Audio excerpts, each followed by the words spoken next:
Hey, this is Dr. Death of Goratorium, and you are experiencing Poppitt's Corner.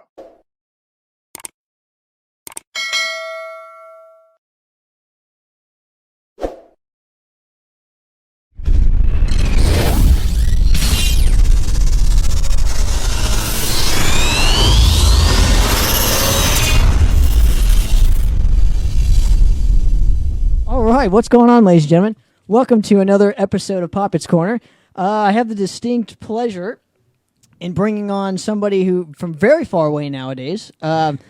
It's been a while since we have spoken, but I figured since you never really do interviews, that this would be a good opportunity for me to just grab you on here. Yeah, ladies and gentlemen, Mr. Sam Meador How's it going? of Xanthochroid Yeah. is joining me on today's episode. How you doing, my man? Very excited to be here. Pleasure. Excited to be back in California. I know, right? No hurricanes. You're currently in Florida, if I'm not mistaken. I right? am, and I'm trying to just share this live to You're good, man. my I'm gonna. groups. I have to share it Yeah. live too. So So yeah, I hopped over from Florida, and how was the plane ride? it was fine. Yeah. Okay. So for those of you who don't know, we've got Hurricane Dorian looming, and it's supposed to just miss Florida, kind of skirt the coast, but we were already planning on flying out here, so we decided to make it an early trip, get ahead of the hurricane, and not have to. Are you know, people doing not, that? Not have to tough it out. Are people doing that though? Like I doubt there's any way to get out of there anymore. anymore. So nobody was doing it like They at the can time drive. you were. No, the No. roads were empty. Yeah, people can drive out, but it takes a long time. Because the funny thing about hurricanes that I didn't know, so people who don't live in hurricanes zones don't really know this, is that when people start to prepare for hurricanes, they buy everything in the stores. So Right. once the storm is announced, you go to the grocery store and the shelves are just empty. It's not true. There's just no water. They buy all the water, and then gas stations run out of gas because people come with their gas tanks to run their generators, to run their extra vehicles in case the hurricane's really bad and cuts off service to gas, because if you can't get around, then you've got no chance of gathering Surviving, resources yeah. and stuff. So gas runs out and water runs out. So it gets this very apocalyptic feeling Sweet, whenever. like Mad Max. It is, kind and of the thing. hurricane shutters, if you've never seen it, the hurricane shutters that go up over all the businesses, over all the houses, it's very eerie. So it is actually kind of cool. It was kind of cool the first time I was there, and now it's just annoying. It's inconvenient. Well, yeah, it's just like hot weather, right? Yeah, exactly. Or cold weather. But yeah, no, I want to Yeah. thank you for coming on and giving me a couple hours of your time. Dude, I'm very happy I'm to be excited, here. man. So the premise of the show, obviously, you've seen it, but for those of you who haven't, I'm going to go through your entire discography and some fun facts, and Sweet. hopefully you'll help me fill this in. Dude, I'm at your service. So let's go to when you first heard music. What age were you? What year was it? How did you get? Yeah. Where were you? I'm sure I was always hearing music, but I think the first time I became aware of music, my older, I only have one older sister. She's the was, oldest. Yeah, was taking piano lessons, and I started to distinguish what I liked, what she played, and what I didn't like, and I would just always go over to literally the lowest keys on the piano. And I would pretend to be the Beast from Beauty and the Beast, and I Okay. would just be like playing on the lowest keys, whatever I could figure out. And then I'd be like, "Belle, it's time for dinner." Like, That's just, awesome. you know. In that voice too. Right. So you can see how that obviously lended itself to my future occupation as, a black metal vocalist Yeah. composer. But It yeah, would have so made more sense for death metal, but you were Yeah. close. yeah, so I got to thank my sisters, honestly, Jessie, my older sister, and Katie, my younger sister. Jessie was taking piano lessons. I started to get interested. And then Katie got this little toy piano that would light up the keys to play little songs. And so I started doing that, and then I started figuring out stuff on my own, whatever melodies. And then my parents were like, okay, I guess we have to get this kid lessons too, because Well, what age were you? by that time I was 9. So by the Okay. time I was 9, I was playing piano and listening to Weird Al. Sweet. You can't go wrong. I still listen to Weird Al, man. No shame, dude. Yeah. Love him. Love Weird Dude. Al.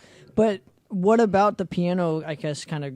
Why did you gravitate towards the keyboards? And Yeah, piano? that's a good question. I think it was something that obviously I just had a natural ability to distinguish tones and stuff like that. So figuring out melodies that I already knew, however poorly I did, I enjoyed it. It's kind of like a puzzle-solving thing. And the piano doesn't require very much physical dexterity. You just touch a key and out comes the sound, whereas a guitar is a whole battle with dexterity, and your left hand doing one thing, your right hand doing another. But a keyboard's the same way, or piano's the same way too, though, dude. Yeah, but when you start out, you can just pick one note at a time and create a melody, right? Guitar is not that way. You always have to use both hands, and it's very it's very articulate with your fingers where they need to be.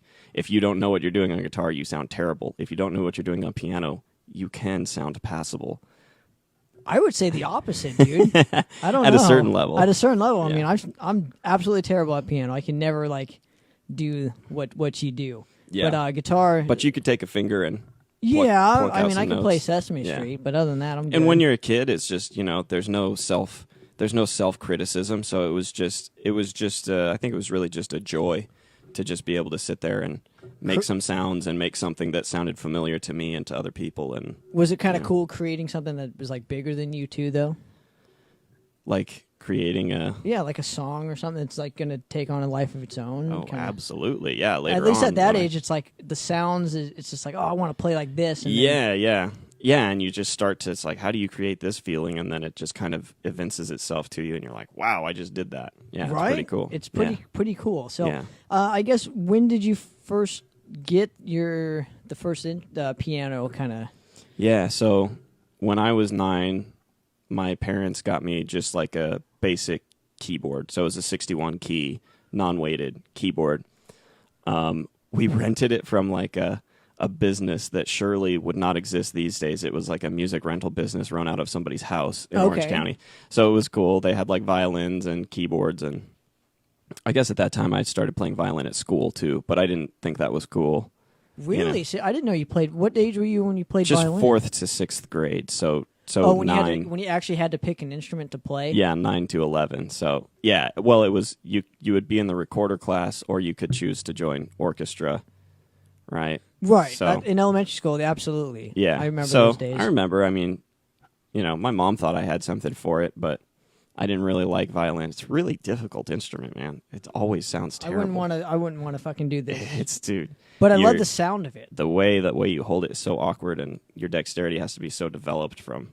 Because I did the flute, and the flute was hard for me, dude. Because the way that you have to do it like this, and you have to blow it into certain. I know. way, I still dude. can't produce a sound from a flute. Matt's like the only one. Matt's that a pro, can, man. Yeah, Matt dude. just like picked up the flute, and Matt's like, the drummer in Xanthochroid.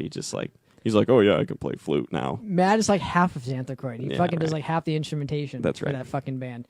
So I want to get into when you first. What was your first band?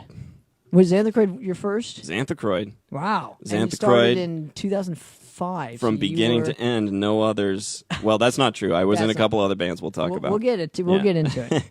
Yeah, so we started in 2005. So by that time, I'd noodled on guitar a little bit, but keyboard was my main instrument, and I was mostly listening to a website called ocremix.org.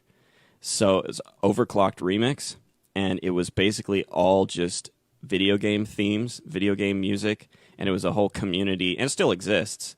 So you can go check it out, but it's a whole community of people who do their own arrangements and remixes and versions of music from video games, so music from Final Fantasy or Zelda or Mario or whatever. So that's all I was into. Were you into video games just like tenfold, just like music? To a degree, but no. No, okay, no. okay. Like just I from the always website. played the Zelda games. That was pretty much absolutely it. And then Okay. I'd play Super Smash with my friends. But once games went online, and it was all MMO, RPGs or whatever, I started CGCs or I something. just started focusing on music, and but the music from games was still really, really ingrained because, dude, you sit there playing a game for hours and hours and hours, hearing the same music, and if it's well done, it becomes kind of part of you, Right, or Yeah. it definitely becomes part of your upbringing too. So you always remember it. Yeah, it's very nostalgic. So how did this is the stupidest question I think anybody can ever ask an interviewer to ever ask a band. I'm ready for it.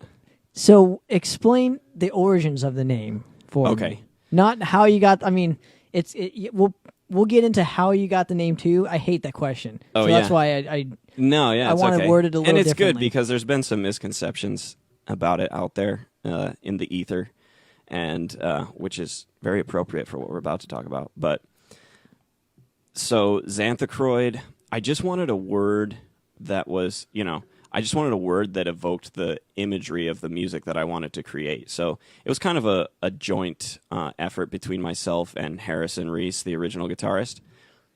And what Man, did this you? beer just makes you burp. I know. Burp in the microphone. What was the music that you guys wanted to create at that time? Yeah, we wanted to create in the same way that video game music like enhances the environment that you're in, right? So like say you enter a desert zone and the music enhances that environment. We wanted to make music that, created an atmosphere and was also memorable and reflected the bands that we were into at that time. And at that time I had just a few years prior started getting into some metal bands, and I was like, yeah, this is the stuff, because the composers behind metal music, even for bands as big and mainstream as Metallica, like they always have their own unique approach to composition, whereas in pop music we've got very formulaic songs. Right. Metal music lent itself to incorporating elements from classical music or from video games and stuff So like was that the reason why you got into metal as opposed to like say pop or punk? Totally. Or, like the composition wise, because you're as a pianist, it's a very orchestral instrument. It's like a lot going on. So I guess that was the reason why you liked metal, because there's a lot going on. There's a lot of layers instead of it just like. I mean, dude, there are times. Don't get me wrong, dude. I love music. There are times I'll put on some pop. Me just too. to hear it, to get that satisfaction. But now it took me a while to admit that to myself, but yeah, me too. But I'm starting to see some parallels between your choice of instrumentation and the choice of the choice of why you got into metal. Yeah, so it's kind of totally. cool. No, yeah, I wanted to say, it was, when you're learning piano, you don't just learn songs, and what I mean from that is the standard song structure. So the form of the music that goes intro, verse, pre-chorus, chorus. A B C D solo. Right. Yeah, and you have a bridge runner there, and almost every song is the same, give or take. You don't have much variety. So I think from a young age, I was always really analytical, too much for my own good. So I would be like, no, this band sucks because they do the same formula as this band. And it was like, that was a bit of a premature judgment to just be like, well, this sucks because I can recognize this formula. That wasn't the appropriate way to do it. But, I was 15, 16. I didn't care. I was like... Yeah, I remember those days. Yeah, exactly. I was going to be like, no, every band sucks except the bands I like. So it was just like... it was... I just got a text from our friend Zach Bones. Oh, yeah. Zach Busser. From Necroticus. Anyways, we'll get to them too. Yeah, but man, what was I talking about? Yeah, no, I always wanted to. You learn on piano, you learn sonatas, you learn rondos, you learn different types of forms of songs that take you on a different journey. And it was like when I heard metal, like when I heard a song like "Fade to Black" by Metallica, I was like, this song is a journey. It doesn't have a verse and a chorus and everything. It takes you from point A to point B in a very creative, emotionally evocative journey. But there's also songs with Totally. formulaic, like Master of Puppets takes you to a journey and then it just fucking gets off into its own thing. So there are different types of songs. And I guess piano but then there's taught you that. Yeah, right? there's like Fight Fire with Fire, and it's just, it's like... But it satisfies what you want to... Exactly. And that's the place, That's I what think all those music's supposed songs to be. have a place, but it's like to reduce all of music to just the song form, nah. Yeah. There's way more to music than that. I think I agree too, man. So when you first picked up the piano, right? Mm-hmm. How did you go about finding Harrison and stuff? How did I find Harrison? Well, I walked across the street. Well, he lives across the street from you, but no, that's not him per se. But I'm talking like all the other. Oh, dude, he'll appreciate this. So Harrison at the same time, I'm about to drop some truth right here. Ooh. Harrison at the same time was learning guitar, so he had just started taking guitar lessons. He was my next door neighbor, pretty much. Like, I walk across the street to Harrison's every day to watch him play Mario and play on his piano while he played, Lineage or something. So he could play piano as well? Is that... No, he had a piano, but he didn't play it. So I would play on his piano. He'd be playing like EverQuest or something. But he was also learning guitar at the time because he wanted to be like, a black metal guitarist. He was into the gnarliest stuff before I even heard of it. So, give me some bands. So like, oh man, it was obscure stuff because he would just search like death metal on BearShare or on like LimeWire, and he would just download whatever came up. So he got weird bands like, let me see, like there was just a band called December. There was a band called ... and Oceans. There was a band called Witchery, a band called Abyssos, like pretty obscure bands. I never heard of any of them. Yeah, so. but they were all awesome because it was like, people would make their folders, their LimeWire folders to share with people, and they'd make these songs that they liked, and they'd name it like, like super cool gothic death metal .mp3, and you download it, and you're like, this is awesome, and you may not find out what band it is for like 5 years, but you're just like, this song rules. I don't know. Right. Well, no, that was the climate of the internet back then. Yeah. Dude. But so anyway, so Harry was learning guitar, and he was terrible. And he knows it. Everybody knows it. And why was he terrible? His he timing was terrible. It was just not rhythm. Okay. He would learn songs he would learn song after song, day after day. But it was just his rhythm. It would he was in his own world. We would always say that to him in practice. I'm like, Harry, you're in your own world. Like, get on track with the drums. But he was super creative, and we really had the same vision. We were like, we want to make music like this that makes you feel this way, that is epicness and darkness and this cool atmosphere and everything. So we had that, and I was like, well, I don't care, man. This guy's my friend. Like, I don't care if he sucks at guitar, but like. Well, when you were what, 14? I was 15. 15. Yeah. So he was. Started. How old is he? He's what, 15 as well? Or he was 1 year older than me, so he was only 16. Yeah. Wow. Yeah. So he got started late. That's playing true. guitar. That's so true. Because most of the people that I interviewed, they're always like, "Yeah, I started at 12," which is what roughly around the age that I started, and you started at 9. Yeah. So by the time you're a teenager, you've gone through some. So he hasn't little sucked. He just hasn't had Probably. experience, right? Yeah, right. So, anyways, I didn't want him to like. I started jamming with my friend Sean. He wasn't allowed to play drums at his condo where he lived, so I asked my parents if he could bring Sean Culver. Sean Culver, yeah. Okay, the ancestor, the original drummer. the original drummer. So I asked my parents if he could bring his drums to my room, which we had built in our garage. That's right, yeah, dude. because my parents had too many kids and not enough room, so.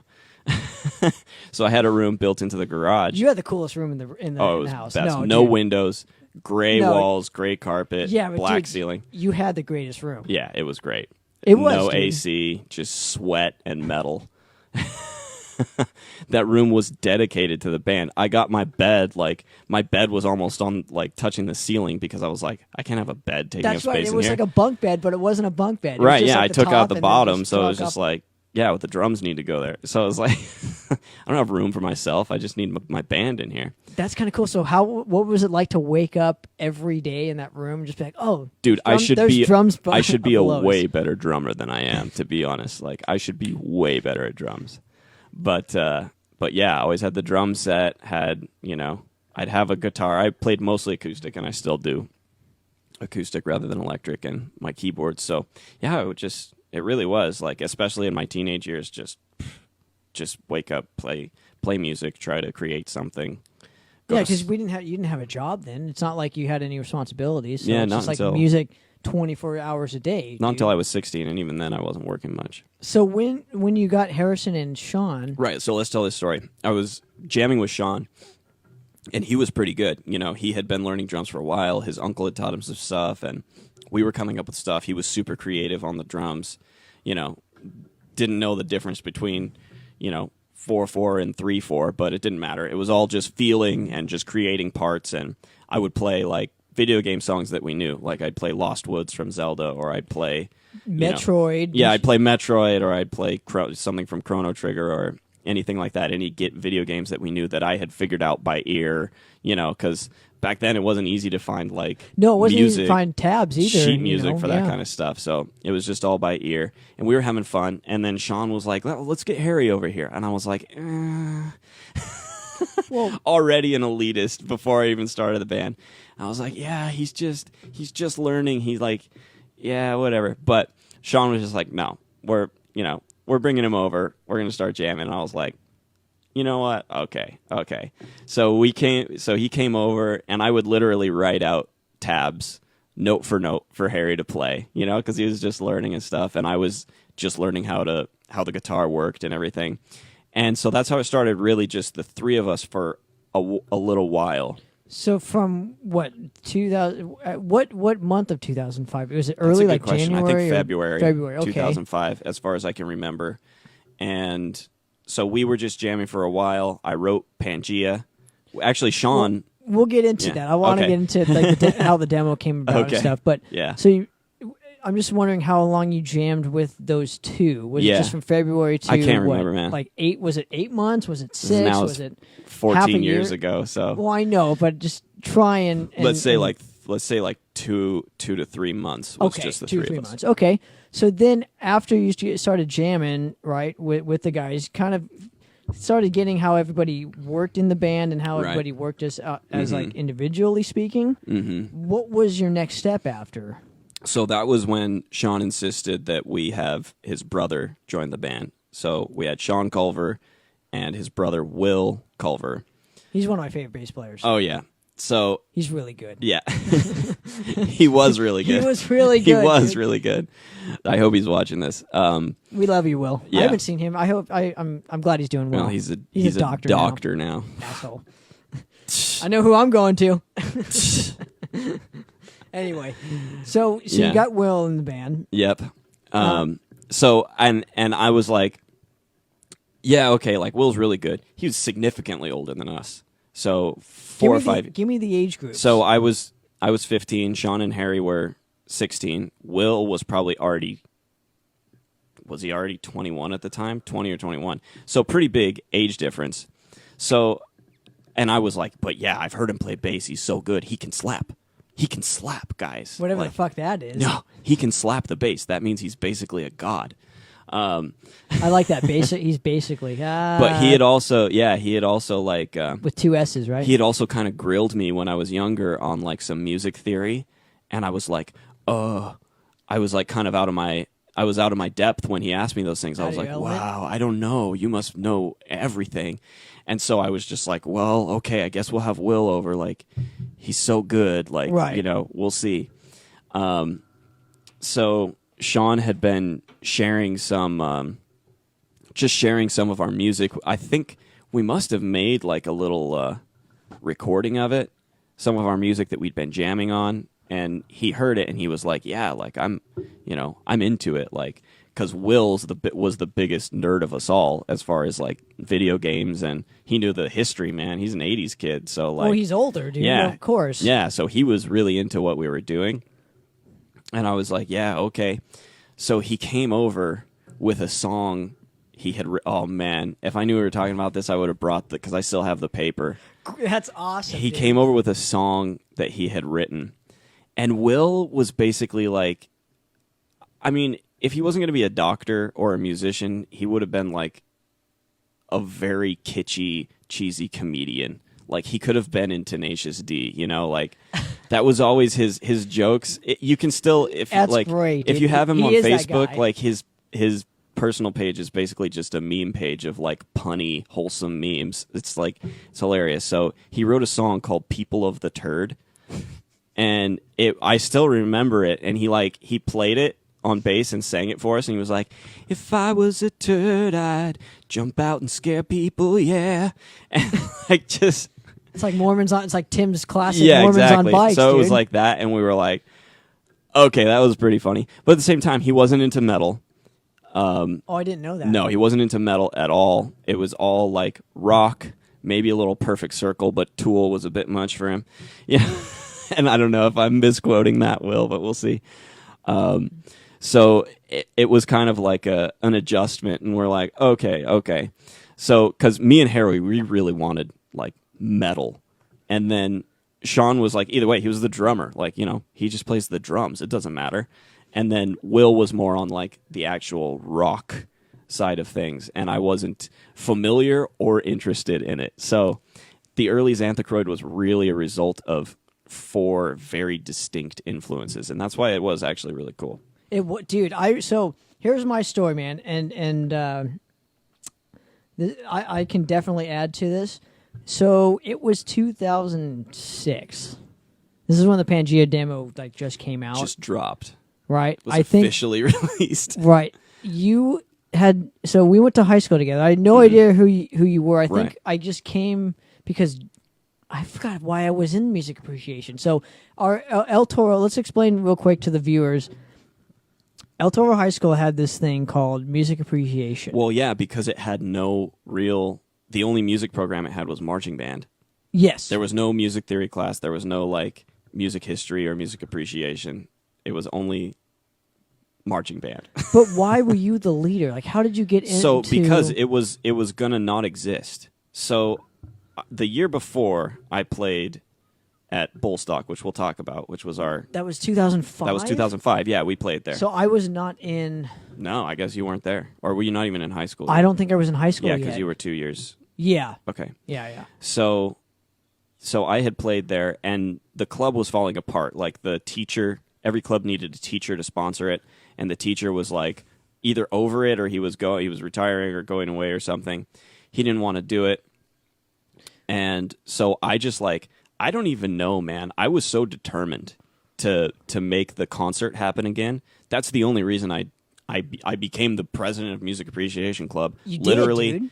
So bands could play this concert, because I was like, this is the coolest thing ever. This is like any kid in high school who's in a band. This is all they want to do is play a concert for their peers at their school. At their school. That's right? fucking cool, dude. Yeah, like that's the coolest thing. It's a shame that it probably doesn't happen anymore because of... I think we were the last year, dude. Yeah. We trashed that fucking place, so we were like the last year. Well, and you want to know why it really doesn't happen is because like there's no support for it. Yeah, there's no support. There's no Dude, for its time and place that we happened to stumble upon it, I'm thankful that we were both a part of it. But I'm more thankful that you took on the role of just getting it together. So how did you get in touch with, I think his name is Mr. So I had to find... God damn it. I forgot what his name is. Mr. Magoo. Yeah, Mr. McGee. He was That's super right. nice. Yeah. But I had to find a teacher. I don't remember how I did this. I just had to find a teacher in the school who was willing to sponsor the group.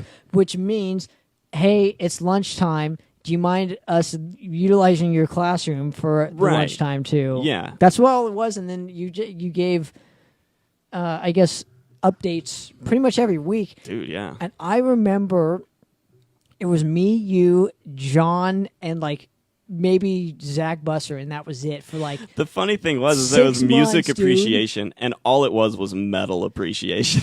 But here's the thing, nobody would go to it, so it was just us four. That was my point. I know. It was really sad, and I was like, well, these guys don't deserve to fucking play. I'm here every yeah. every Wednesday. Dude, I kicked some people off. Some people I let on, even though they sucked, but... Well, I'm just saying, like if you weren't there every week, I mean, I thought that was really like kind of cold. You know, it's like this. I felt what you were feeling was like, this is so cool. We get to play in front of like our peers. Yeah, it was a privilege, really. Like, yeah, you know what I mean. You could be the bee's knees. Yeah, and, you could be the king of the castle. That's right, dude. King of the campus. And not saying I was, but I felt like it. Yeah, for sure. They make you feel that way. I had all the ladies screaming. It was rad. But my point is, when you took on the role, how many? I think there was 8 bands I could possibly play on each of these things, and it happened once a year, which is called Bullstock. Right. Yeah. So I don't know. Somebody started it way back in the day. My friend, actually, I knew a friend of mine who had graduated like 10 years before. His name was Stephen Shaw. He had played at it, and I had heard stories about it ever since I started going to El Toro, and I was like, oh, that's awesome. Like, I'm totally going to go to that. And I thought it was sort of an institution. And then when I became a senior and it was like, oh, no, I think we're dissolving music appreciation. And, Yeah, I had to work at it every week. I had to write essays and letters to the dean and to the principal to allow us. I wish I could find those. Maybe I can on like my old hard drive or something. These letters that I had to write, like asking for permission to do bull stock at the school, and I was like pleading with them, pleading my case, making points of why it's a benefit to the school, why it's a benefit to the students. And Well, dude, they made money. yeah, I know. Like nobody Yeah. was doing drugs. No. You know, it was like a place where. Well, that was always the excuse. Well, people are going to do drugs and stab each other. It's like, Yes, because no, that's what they're going to do if there's not a concert to go to. So, all right. Right. There's nothing for kids. There's nothing for kids to do on their own. You know, it's like, come on, let them have a little fun. have you a little know? fun. And it was always supervised. But I think looking back, I realized like the school had to provide security and oversight. So that's the thing. They, you know, who knows if they actually made money on it, or if the salaries and payments for security and keeping that part of the school operational for that time. But Well, I always thought it was like a theater kind of thing. You know how like drama had plays and he didn't want anything to. The drama teacher didn't want anything to do with it. No, not the drama teacher. Yeah. I'm just saying, like, you know how the drama had plays when people can pay money. It's just like that. They can, Oh, yeah. like, I'm sure it's the same principle Yeah, kind it's of thing. Yeah, it's a source of revenue And the for the thing school. is they didn't want to do it maybe because like they didn't understand the musical aspect or Yeah. something. But Well, I you always know thought how it it was can get with some bands, just wanting to get drunk and all that. fucking but 15 or 16 years old. I don't know. Maybe not It at that, happens. not at those times. Maybe these times, but not at those times. yeah. Most of us just wanted to play. Yeah. But anyway, so I took on the role of Music Appreciation Club president and got it going, put the word out. I wish I could like watch how I did all of it, because I don't remember. It was just like, how did we do that without social media and stuff like that? I would just put the word out through, I would submit announcements to the Well, we didn't have social media, dude. ETTV, right? They had the school news, so I would submit announcements to that every week about if we were meeting. I would make sure to find all the members and be like, hey, we're meeting today, or hey, we're not meeting today, like, or hey, can you do this so that maybe we can get approved that's for right, like I would dude. come and try to get people involved and everything. So it was like, yeah, it was a pretty special thing. It was pretty cool. And so yeah, we would meet once in a while, and that's how I met you. It was once a week, and we met in the first week you did it. I think first or second week you did it, you were in the portables, like way on the other side Yeah. where the field is. And I Yeah. went there with, I think it was John, because I was hanging out with him, and I'm like, okay, cool, we'll go check this out. And I remember Becky was there, you were there, and I think you wrote on the chalkboard, because we had chalkboards. If you don't know what a fucking chalkboard I just is, wrote on the chalkboard. I was just like, coconuts, go to it. I'm like, oh okay. yeah, promoting using my position for totally self promotion. did. It was Well, what rad. did I care? Like what else was I gonna do? I'm like, hey, this is news. Playing at Coconuts. I think I also, maybe at the first or second meeting, I just wrote like black metal. What is it? I'm like, that's all I wanted to talk about. And yeah, you showed up, which I was stoked because I'd seen you around, and I was like, I wonder if that kid plays, Right. Because people would be like, hey, look, there's like a mini you walking around. Well, I'm glad I'm a mini you instead of a mini whatever. Well, so. now we've got even the same facial hair we've got now. We just accomplished different things in our musical careers. But the thing is when you were doing the music appreciation, like, how did you find members? Did people don't just remember. kind of show up and? People just somehow the word got, like I said, I made the announcements. I think that's probably how everybody heard, because we would be forced to watch the ETTV like news anchor make announcements or whatever. I think I just submitted it to that, and then people started showing up. So I love that, dude, because Yeah. I remember Rich would always show up with me too, Rich Oh, yeah. Nelson. good and buddy. Great buddy, dude. I hope he's doing okay. I hope he's watching. I hope he's watching too. So when and then take me back, because I don't know this story, and I wanted to always ask you this. I don't know why it's been fucking 15 years since I've asked you, or almost 15 years. Your 2005 appearance at Bullstock. So how did you actually get onto it, and who actually played with you guys? Dude, that's a good question. I can't say that I remember any other bands that played and I think I was backstage the whole time. But it was like I kind of found out about it at the last minute because the girl who was running the club that year, like, wasn't very involved, just got bull stock going, and apparently it was a big problem, just like you said when you guys played the last time, the theater got trashed and all that. So, like, I hooked up with her at the last minute. I was like, hey, my band wants to play, and it was kind of a problem because we had a member that was like over 21 or whatever, and the school didn't want people over like 20, or they didn't really want people who were graduated from high school to come back.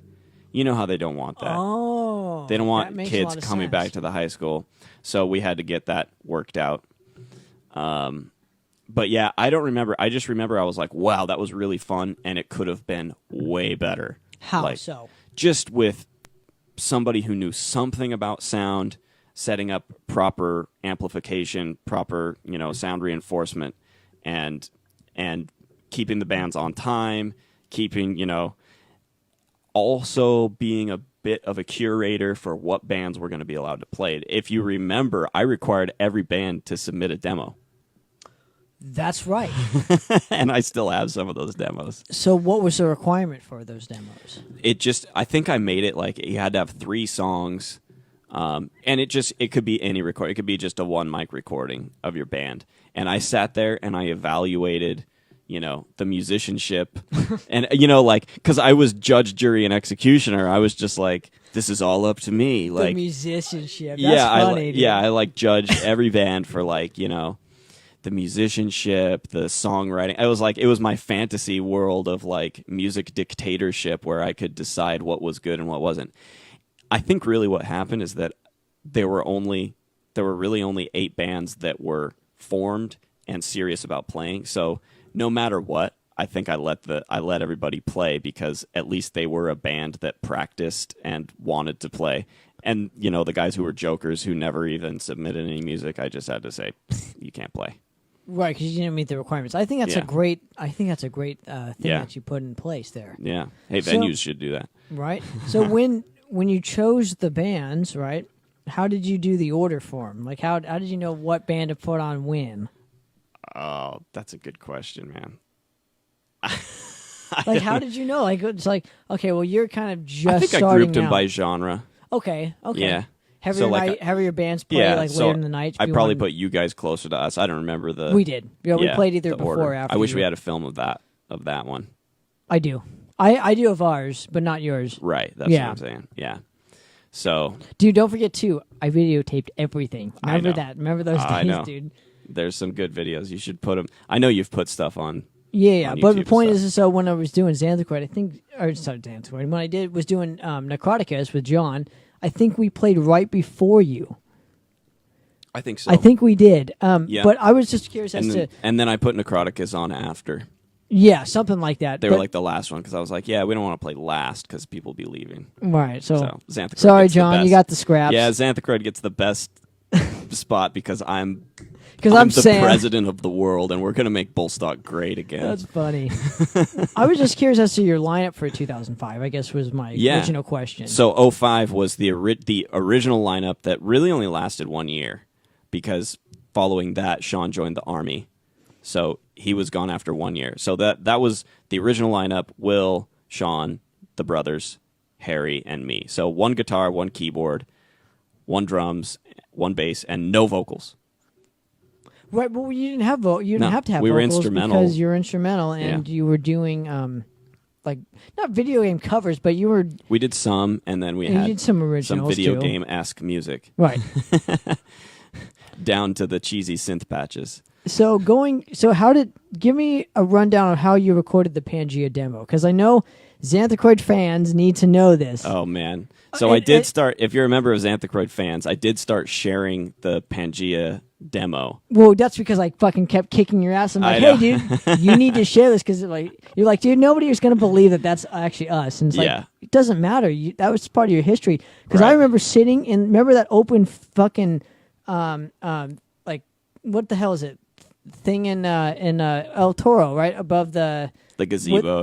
the gazebo thing. Yeah. And I was sitting there with a couple friends, and you had handed me the Pangea demo. Oh yeah, I was handing it out to everyone. And I knew you from the music appreciation. That's why That's why I originally asked you, because I remember getting that demo at school. Yeah. Putting it on, and I was like, "Oh, this is awesome!" And I got to track 4. And I still remember this, dude. I got to track 4. I know what it is. It was Strangulation on That's the Chicken Bone. Yeah. And I was like, this is the greatest thing ever, dude, because it had that slapping bass in the beginning, and I can't find the demo anywhere. I can't find it anywhere because I've moved. I moved, so I don't know where anything is. Well, Katie Meador is the gatekeeper of the Xanthochroid demo. Hey, please give me a copy of that. She's got OG copies. No, yeah. please give me a copy of that. I would love to have one. Okay. I remember sending you the 2-song promo that you didn't have. The Executioner and Xanthochroid. I wanted to bury that and never remember it. Yeah, but you should still have a copy of it. It doesn't matter. That's true. But the point is, I remember getting it, and I'm like, I love this. Yeah. And then how did the demo originally come out? Like, where did you record So it we at? had no idea how to record anything. We had Will had an old 4-track cassette recorder, and we did record there. Okay, so maybe I can get this, and maybe we can share it on this, because we still have the original cassette, so maybe we could transfer what's on there. I think we did a cassette recording of, must have been Pangea, the song. And we were like, yeah, this sucks, because our drummer Sean was always breaking his drum heads, and we didn't have money to buy new drum heads, so he was always just taping cardboard and duct tape over it, and it just sounded so bad. We didn't know how to record. I think we just threw 2 mics in the room somewhere and just recorded it or whatever. Where was it recorded at? In my room. Oh, okay. Yeah. So. Oh shit! So it was literally everything was just. Yeah. Your room was it, dude. Right. Yeah. So it was just recorded in my room. That's where we practice. My parents, God bless you, they are champs for letting us record. Your parents rule. Yeah, for letting us play in there any night, any volume. They were so supportive, so eternally grateful to them. And yeah, so we didn't know anything about recording. We realized that our recording sounded horrible. And I disagree. Yeah, our friend Andrew Van Vlier, who is an incredible musician these days, incredible pianist, accordionist, guitarist, unicyclist, juggler, banjoist, ukulelist. What else? I don't know. He's very good with the gypsy jazz stuff. He's an incredible musician, and was at the time as well, even when he was 16. And he was getting into music production, so he knew a thing or two about. I think he used Pro Tools. I can't remember. It was 2006. But he offered to record us, or we solicited him somehow. So he came over to my room to track drums, and so that happened. I think I piped in the music to Sean's ears through headphones. I would pipe in playing live keyboards so he could play the parts on drums and get them correct. No click, with a cardboard bass drum head and just 2 mics. I think a mic that was between the snare and the kick, and a mic on the kick, or maybe the other mic was above. Anyways, not the ideal drum recording. And then we went to Andrew's house and tracked the rest of the instruments, and that was a puzzle, trying to keep up with Sean's drumming, because tempo was not something that... It wasn't your grid, dude. Yeah, the tempo was very, very fluid, so it was hard to stay on time with that. So you'll notice that if you do listen to the Pangea demos, but Andrew was a champ and made it sound as good as he could. You'll notice all the keyboard patches on there I created myself, and the reason they sound the way they do is because I was just always trying to get the maximum volume out of my keyboard. So I would literally go into every patch and just max out the volume, max out the velocity, because all I had in my room, my parents, I didn't know sound equipment and stuff. My parents got me studio monitors. You had no idea of what actually room in music was? No. Everything was clipping, just like... Oh, pretty much, yeah, my keyboard. And I'm sure when it was recorded, it was brought down. But I ruined it, I was always like... No, I have to be loud because, I had to be loud enough to be heard over the drums when we practice. And all I had were studio monitors. And they were maybe 3-inch studio monitors, maybe 4-inch studio monitors. Those aren't meant for live performance. And I just had my keyboard hooked up directly to those. So I would crank it up to max, crank my keyboard up to max, and it wasn't loud enough. So I'd have to go into the patch and max out the volume in the patch. So all the patches that were on the recording were all a result of that. So even when I was recording, I had this patch that was just so unmusical and ridiculous. It's really funny in retrospect with all I've learned. So yeah, and it just makes Matt just shake his head like, what are you doing? Yeah, what are you doing? Well, dude, but this was But in Matt 2006, Matt was dude. 12 at the time, so Well, dude, he that- could this suck is- an egg.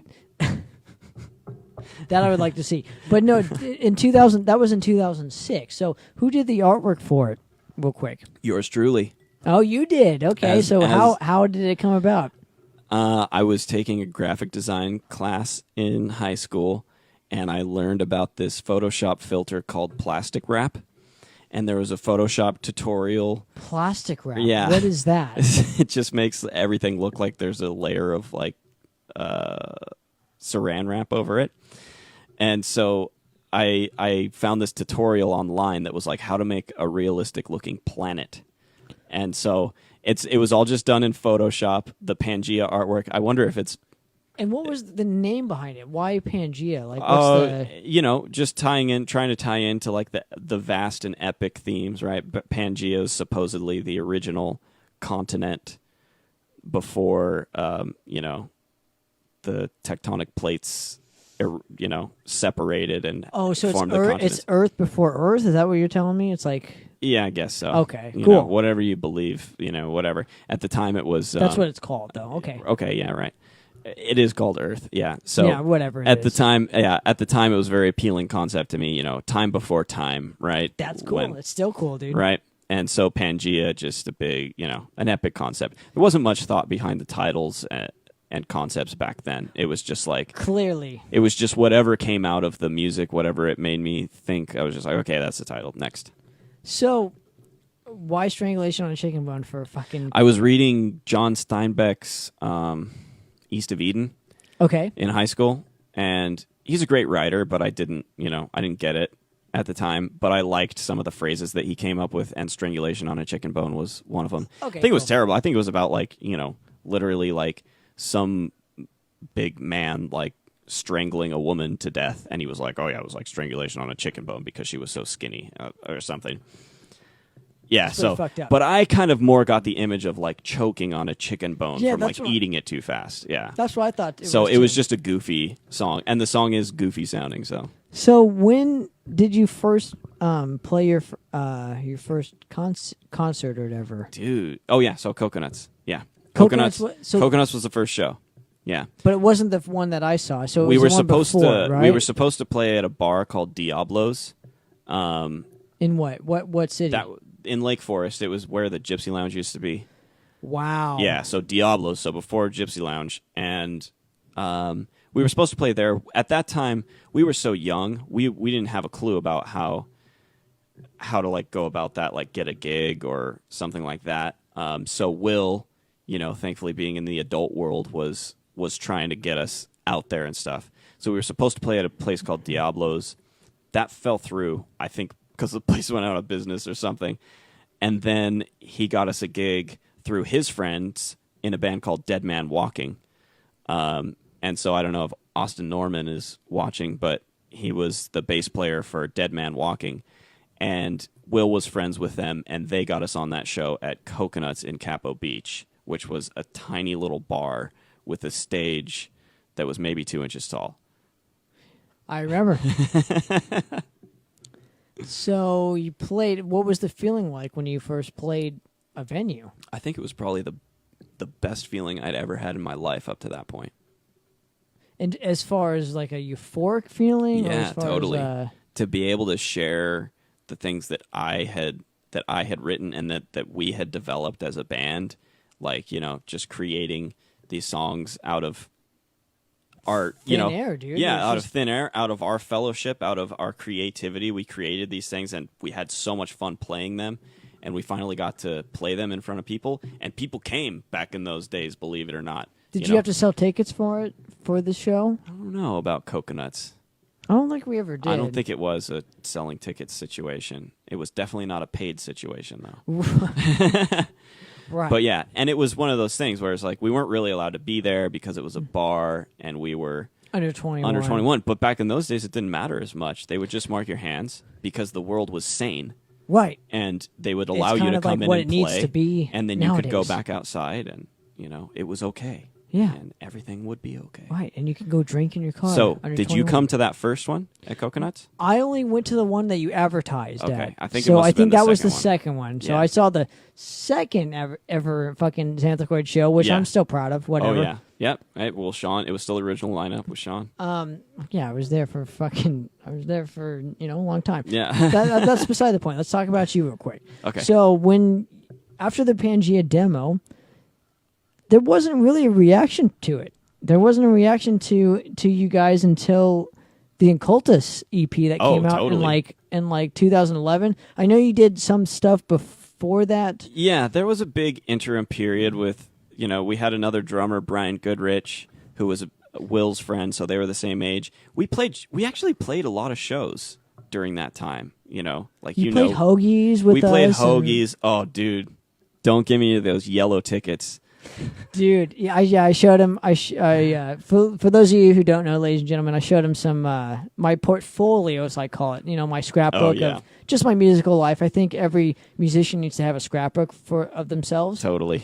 To tell their story to their young ones, or if they're interested in their Yeah. musical journey. But in the scrapbook, it had these yellow tickets, and Hoagies used to have these. Like, what was it? Like, I would say they were like this big kind of thing. Yeah.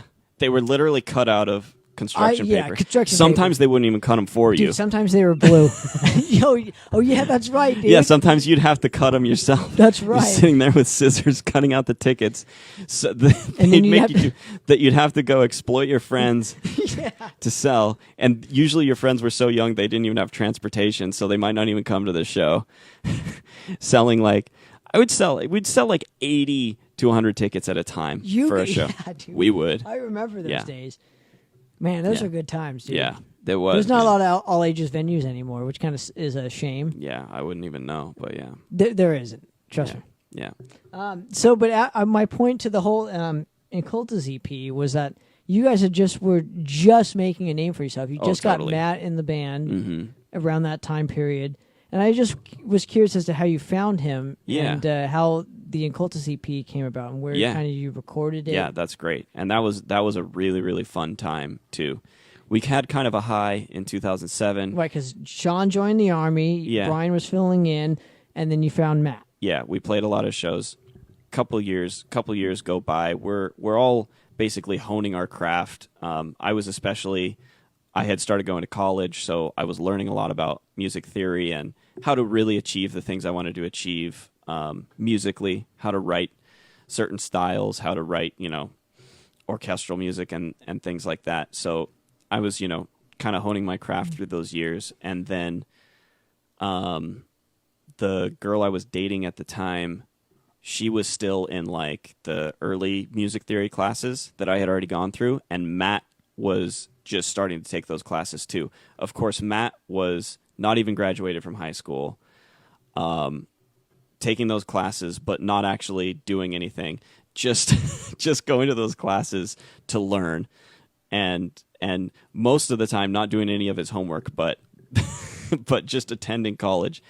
And I had seen him, and I had seen he had a binder, this black binder with a Norwegian flag on it. And, he had long blonde hair, and I was like, this kid really looks the part. Like, I wonder what he's into. And I had seen him playing piano, so I was kind of like, okay, yeah, maybe he'd be cool to talk to, but I really need a drummer, because at that time, Brian had left the band. We were playing with a drum machine. It was not a lot of... I was having fun because I was writing the music how I really wanted it, with a lot more in the metal side. And I was much better at guitar that time, so I could write the guitar parts how I wanted them. And so I had seen Matt, and somehow, I can't even tell you who knew this, but somebody knew that Matt was a drummer. Even though he hadn't played drums for what he says at the time was a year or two, he wasn't playing drums. What was he playing? He was playing piano. Okay, that was his primary Yeah, instrument? he was trying to go through college on the piano route. So he was just learning classical music, and all that. So I found out he was a drummer, and I like came up, and he always says that like he thought I was really scary, and like, but I came up to him, I gave him our demo at the time, which was Ice and Extremis demo. Wait, and that was that with Levesque? Yeah, that was Chris Levac, Will, Harry, and myself. So 3 original members, and then Chris Levac was the second guitarist and a drum machine. And again, we didn't know much about music production, so I was trying to do all the stuff. I did all the recording and mixing, and you can find that demo. It's out there. I've shared it. I'll share it again after this interview. Please do. Yeah, please share it in the comments. Yeah, it's out there, so you can hear. It's like you can hear the beginnings of the Xanthochroid sound through a very dim glass. And how did you get away from the video game kind of esque music too? Yeah, I think we always kept the spirit of it, but it was more just going through. When we had Will and Brian in the band, their influence was still much more on the rock end. Once Brian left and Will was very busy with school and stuff like that, it came down to myself, Harrison, and Chris Levac, and we knew what we wanted. We wanted metal. It's what we always wanted. We wanted like really epic symphonic black progressive metal. And so we started coming to practice with like, hey, this is our new song. One of the first songs I wrote was called Pashti. And then Pashti, yeah, I don't think I'd ever made you've heard it, but yeah, it's on I'm sure I have. Yeah, but it's the first song on the Ice in Extremis demo. Okay, but, yeah, okay. Yeah. So anyways, it was inspired by Sean's military career at that time. So he was in Afghanistan. That's interesting. The language that they speak in Afghanistan is Pashto, and I don't know why I made it Pashti. I think it was a misunderstanding on my part, but yeah. And now you had lyrics then. Yeah. During this time too. This is the first time you kind of actually had lyrics. So yeah. How did what kind of I think topics? I think it was just those years listening to metal where I was finally like, okay, let's have vocals. Because I was always such a purist. I was like, no, it's only music matters. Like, we don't need vocals. And all the music I listen to, it's all extreme vocals, and which I felt was like, yeah, I like them, but what's the point? Like, you just like aggression on top of aggression, right? With the extreme vocals and the extreme music. But I think just over time, being immersed in the world of metal, I was like, yeah, let's add vocals. We can elevate the music. And even at that time, we had clean singing as well with harmonies and stuff like that. And you were doing all of them too, right? Chris and I were doing them. Yeah. Chris Levac and I started with the vocals. And Will was involved in that as well. Harry was definitely never involved in the vocals. I don't think he wanted to anyways, but... He was kind of doing his own thing. I remember he went to college for like mathematics and was kind of... Yeah, that was around that time. Kind of his, that was around that time, his thing. Yeah. And so where did you actually record the Occultist EP? I know it was you, Brent... I always forget the other guitar player's name. God damn it. David. David Bodenhofer. Yes. Yeah, so the Occultist EP was recorded at Matt's house, who was... very, very good with production. He's a genius. No, he is a genius. Let's put it that way. Matt, if you're listening, you're a genius. He is absolutely a genius. He's accomplished so much in the world of music. He's an amazing composer. I'm glad to have hopefully played a part in his musical journey and composition. And I played no part, but he mixed and mastered Into the Aquatic, and it fucking just ruled. So he was always very into production. I was so happy to meet him and to learn from him, and he wanted to do it. So we were like, yes, let's make something that sounds really good. So at that time we had this really weird situation where we could have Matt's drums in this office building that our friend's dad owned at the time, but it was like totally not being used. So we just had drums in the back room. We rehearsed there for a little while. Really got the songs down, and that was still myself, Will, and Harry, and Matt. Chris had left the band because he hated Matt. Oh, really? I did not know that. And also because he was an alcoholic and all this stuff. But actually, I'm probably going to be talking to Chris coming this weekend, so that'll be really cool. That's cool. He's really a good guy, but everybody goes through their stuff, including myself. So anyways, we had this office space where we were practicing honing the songs that were on Occultist. So Ice and Extremis, Occultist, Wormwood, The Last Relic of Axon. And that's where you can really see that is the Xanthochroid sound. It's much more metal than what we had on Earth and Axon, but that was like, yes, this is what we want. Earth and Axon. That was way later, dude. Yeah. You mean Blessed He with Boils too, yeah. Okay. Yeah. But anyway, so we got that. Harry was on his way out because he was going to go with his fiance to Cornell University to study mathematics. So he was on his way out. So we needed a guitarist. Really, we needed 2 guitarists. And at the time, Matt and I were both working at a music studio teaching mostly kids music lessons. And Matt had a student come in who had been with an older teacher and was trying to find a new teacher. And so that was Brent. So Brent Valafuco came in to have a lesson with Matt, which is really funny. Yeah. And Matt texted me during the lesson going, dude, we should have this kid join the band. And how old was he?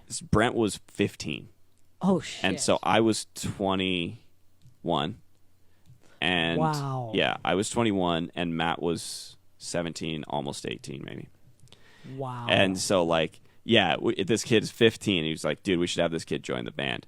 Because as you know, and like you do a lot of interviews with people who are in the scene here, it's like we were in the scene here, but we were not in the scene here. You know what I mean?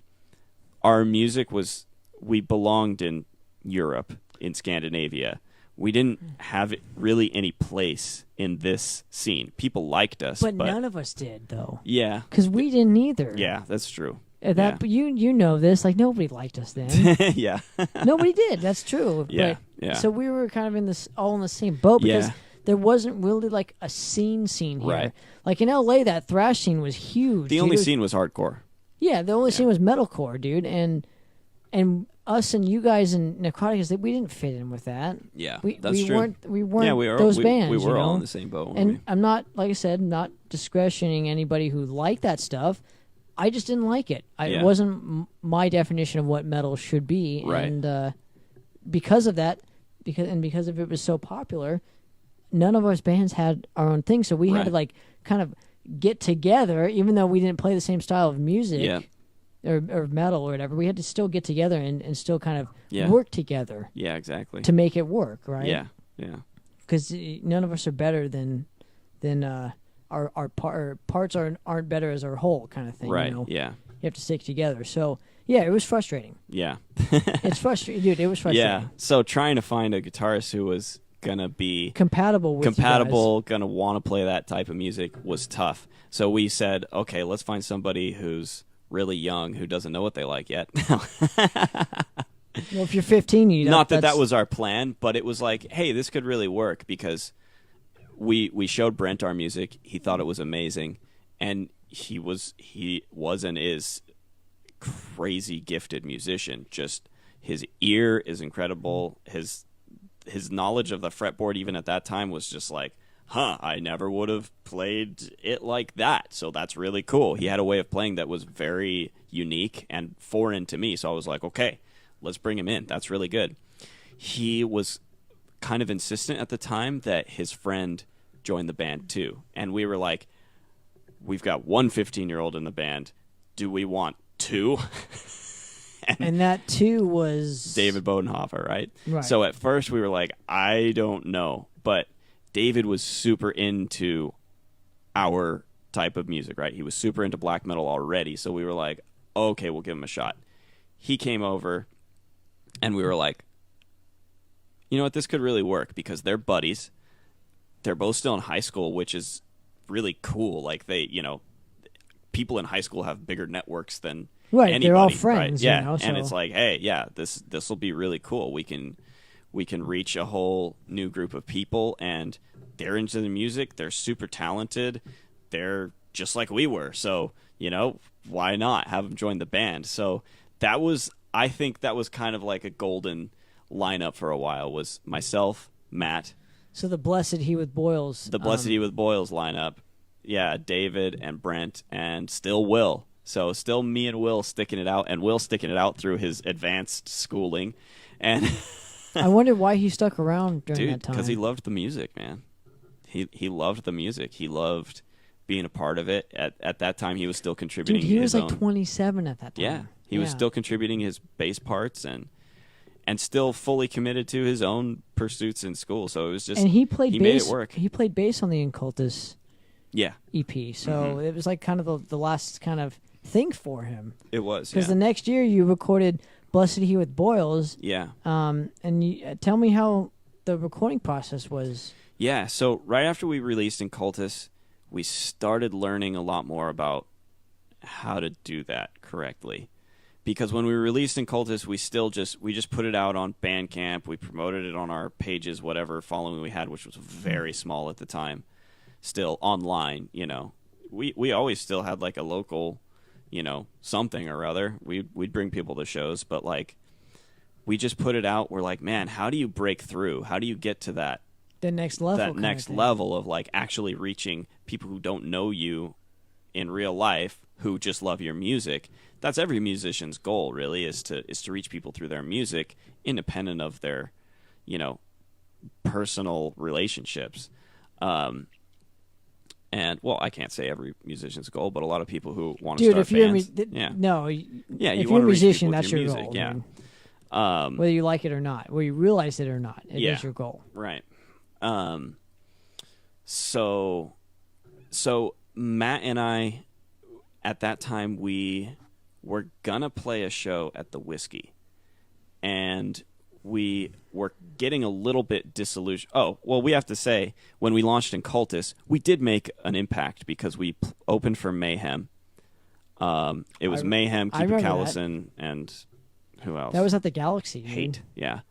Mayhem, Keeper Callison, and Hate. Yeah, that was at the Galaxy. So we sold we sold so many tickets because Brent sold tickets to like all of his high school friends, which was very, very helpful. And we played with Mayhem. We launched our EP. We actually started reaching people with that, which was really, really cool. But still only in a local way, right? And then we were like, okay, let's keep it going. How do we get to the next step? We were going to play a show at the Whiskey, and we were getting a little burnt out on shows because it was like, okay, we got to sell tickets, and you know, we're playing with a band that maybe we'll have some fans that like us, maybe not. And so this was just a local show at the Whiskey, and it had this band called Xanthochroid, who was coming off their tour. And they weren't really a known band, but we could see they were at that next level that we wanted to be at. And we were like, they have really cool music. They had like clarinet and saxophone, but still with like a really progressive death metal approach and really good vocals, really good singing. And we were like, this is really cool. So we wanted to play with them. But when we looked at the bill for the show, we were like, wait, we don't want to be on this show. It was just a bunch of random bands, and we were going to be on first, and then there's going to be like 6 bands, and then Xanthochroid would be on. And it was like, there was a band on there called like the Star Teens or something, and it was like, it was like some pop thing. I was like, what is the booker thinking with this show? So He's trying to make money, dude. Yeah, That's it. We dropped off that show, but the singer of Xanthochroid reached out to us and said, hey, we were really excited to play with you guys, because they had seen that we were going to be on the bill. And we were like, oh, well, cool, let's hook up. And they're like, yeah, we have a show here, like, come. And we were like, hell yeah. So we came to their show at Chain Reaction. Super awesome. We became really, really good friends with those guys, and they were doing things. They were much older. Singer at that time, Reese Lopez, was like in his 30s, and a lot of those guys were in their late 20s. So where we are now, right? So it's like, yeah, we could help out a 18-year-old who wants to get their band going. Like, You would never. You don't play shows anymore. right, That would never fucking happen. right. Let's be have honest here. We have the knowledge. You have the capability. We have the yes. knowledge to help somebody do that, because it's hard, man. You don't know what to do. You know that. Like, you have no idea where to start. So it was really, really cool. They kind of gave us a little bit of mentorship, showed us how to properly promote our stuff, who to reach out to. And at that time, it was still half traditional press, half digital press. that would actually get your music out there through the proper channels. So they taught us how to do that. All the while we were writing and recording Blessed He with Boils the same way we did in Cultist at Matt's house. And we were really finding our stride because we were just practicing every week. We were playing shows. We were just like, yeah, this is going to be awesome. We started playing shows with Anna Keffer, and it was like, yeah, this is really cool. Like we're going to make a big impact. And I think the reason Blessed He with Boils came out so well and kind of is our classic album. It is your classic, because we were dude. still playing as a band.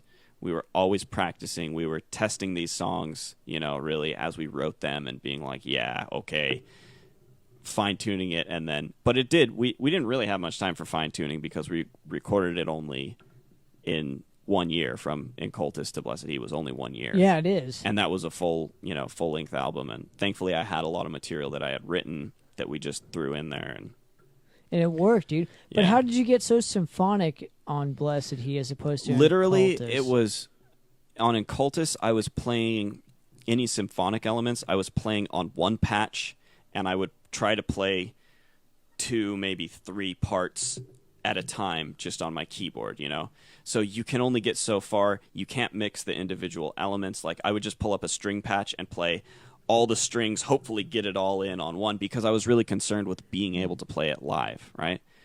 Right. Right. So being able to perform it live was really important to us with Occultist, just because there's just a lot of conceptions of like, well, we don't want to have canned music. We don't want to have tracks. We don't want to. And really, yeah, tracks aren't the best. It's best to have a live orchestra, right?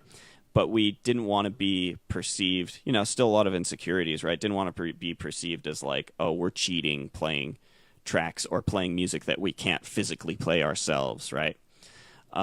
So with Blessed He with Boils, Matt and I took more of a composer's approach where we said, okay, it doesn't matter if I can play 5 orchestra parts at a time myself and sing. That's not what's important. What's important is the impact of the music, right?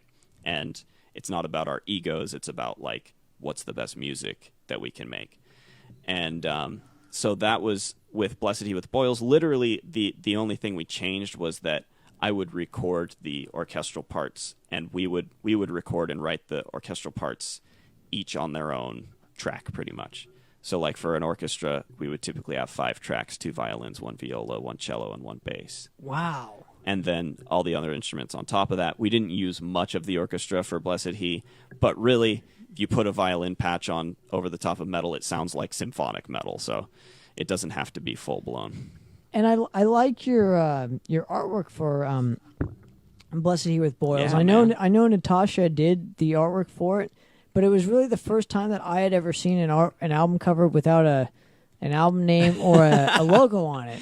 Yeah, that was kind So of that our, was like, kind of cool, dude. I kind of like we that. thought the image was just kind of so striking that like I tried to put text on it, and I was like, screw this. Like we'll have text, we'll have our name and stuff on the side. No one's going to be able to read our name anyways, because they're like going to be like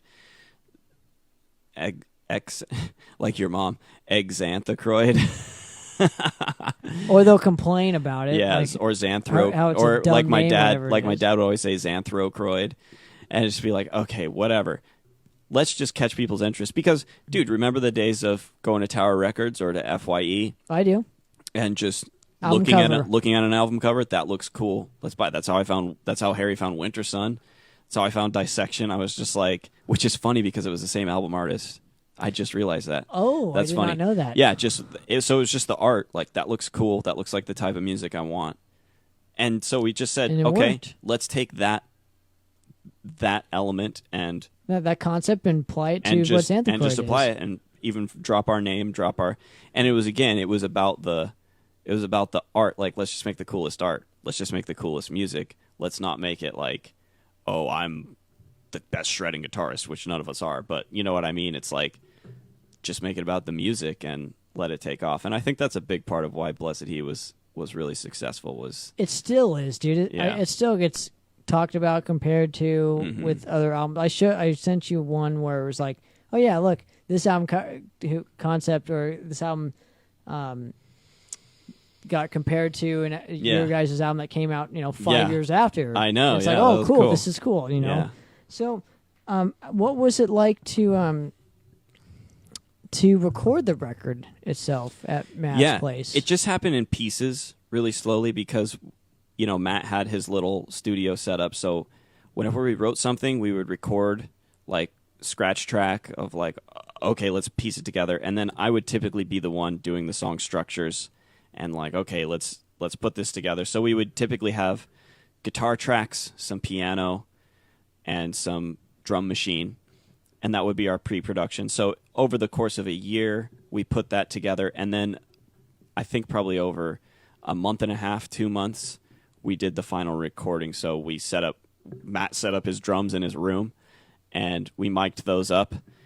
And I was the engineer for that, which is not a good idea, because I botched an entire song once that he had to re-record because I didn't notice the snare mic wasn't on. Wow. He was not happy about that, and neither were his neighbors.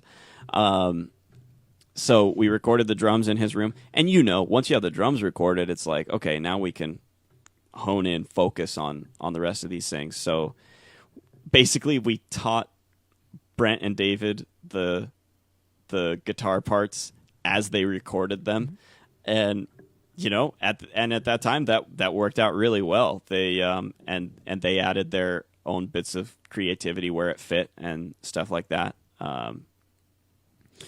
And how did you go about writing like a particular track for that though? Like where did you start as did you start with like the riff, the I don't know, the piano piece first? Like how did you The time of Blessed He, I started focusing more on guitar first. So I would write the guitar as the bones of the song and then decorate it with piano. But a song like, let's see, on Blessed He, a song like, let's think. I'm going through the songs in my head right now, thinking which one did I start with keyboard rather than guitar. Well, the title track had definitely started with Obviously, guitar. because it's all orchestral, so that was all keyboard driven. There are actually no songs. All the songs were guitar first. Whereas, like on Occultist, I would say the song Wormwood was keyboard first, and all that. But it was just my development as a composer. For some reason, doing the guitar as the bones and building on top of that worked. Just the easiest. It worked best for our style. Being locked into trying to write a riff around a piano part is a little bit stranger. But it happened on Earth and Accent for sure. So when the initial reception was fucking amazing, dude. Yeah. I mean, it was fucking amazing. Thanks to who I was talking about, Anna Keffer, and especially Reese. He really walked us through and mentored us on how to get our stuff out. Who to contact for press. And, it wasn't any one person in particular. It was just, learning how to do a press release and get it through those proper channels, which do not work the same way anymore. So no. Just putting that out there. But it worked at that time. It was kind of on the tail end of like traditional press still being a prominent thing. Nowadays it's all digital. So yeah, and it's even that those like nobody even follows those digital publications really anymore. It's kind of the end of an era, because I remember having to do the same thing. I'll still go through the proper channels that what I originally go through, but it's not the same as when you were doing it in 2012. And you have to remember too, it's just there's things you can't control. Like you can do all the stuff, you can spend a lot of money on it too, and it doesn't necessarily mean it's going to go anywhere. With Blessed He, it was a timing thing. Musically, it clicked with people. It clicked with people. It was it just feels like a really focused album. And we did the Winter Sun cover. Well, I'm going to get to that too. Exploded and gave us a lot of momentum, because we're sending out to press and people are seeing that we have this video that's getting a lot of views and attention, and so it was a perfect storm. And those are the things where it's like, okay, yeah, you get a really good PR agency and they can kind of try to like really create something like that, replicate it, but yeah, it's tough to do. Well, your music has to click with people. Yours and Blessed clicked, and it still does. It's fucking awesome to see, by the way. But I wanted to know how you got into BlizzCon, because you had played a concert at BlizzCon. Because I'm not going to say particularly because of the Winter Sun cover, but that was a big part of it. But I really feel there were other aspects as to how it came about. Yeah, it was a quick decision. We were on our tour, our first and only tour. I was going to say the only tour. Yeah, first and only tour in 2013 of the West Coast. So that was following Blessed He. We were all on a high, just of the reception of that. People were super stoked that we were doing that tour. We got to play with a lot of cool bands. We met a lot of cool friends that we're still friends with on that tour. And at the end of the tour, Matt was like, "Oh, hey," because he's always been really plugged into the Blizzard world. Tasha, his fiance, works there now. So. And he's just always been a big World of Warcraft fan and everything. So he's like, hey, Blizzard is doing a talent contest at Blizzcon. Like, we should submit. And they had just a submission process, really. And it's like, let's make a video. For whatever reason, Matt and I were the only ones interested in doing it, like doing the video. I remember that day, and this is how a lot of things in Xanthochroid happen. It would just be like, hey, come over right now. Let's do XYZ. And it was just like, okay. And if you couldn't come, then okay, we're doing it. We're just doing it. So in some ways, in retrospect, not the best way to run a band. You want to include all the members if they want to be included. Yes, but at the same time, people need to meet your enthusiasm level. True. Yeah. But if they don't, then... So, anyways, I'm only saying that because sometimes I feel like, hey, we should have involved the whole band. And No maybe way. we would have even had a better turnout. But it turned out just being me and Matt and finding a song in the video game World of Warcraft that we really liked, had like a really cool feeling to it, doing our own version of it. I wrote lyrics to it. It didn't originally have lyrics. Shot a little video, and lo and behold... And on the back of having so many fans, they did a voting process on the submissions. So we got into like semifinals because our video was well produced, and the song sounded good and was related to World of Warcraft. We ticked all the boxes, and then they opened it up to voting. Well, we had just got a pretty significant following, so we kind of destroyed the voting. We were like, boom, we're in. So we got into the finals, which meant that we got to perform at BlizzCon, which was the coolest experience. It's how I met my wife. So really, I have BlizzCon to thank for my daughter and wife now, and all future children that I will have. That's great, dude. And so it was really cool. The experience, like, how many people did you play in front of? It was like 20,000 at the convention, and it was broadcast on TV. Wow. And by the way, we did very badly.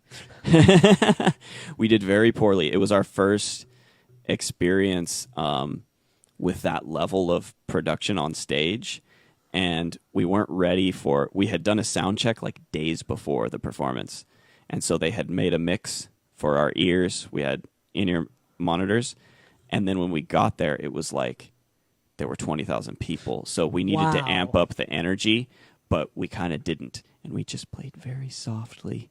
And you can probably find Xanthochroid 2013 BlizzCon performance and see how softly and gently we played.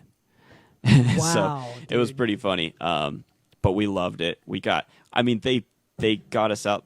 It was only in Anaheim, but they got us a hotel. So we had a hotel. We had, for the whole week. And, that's great. We got passes to the convention. It was so much fun. It was really one of the coolest things. Yeah. And how did you?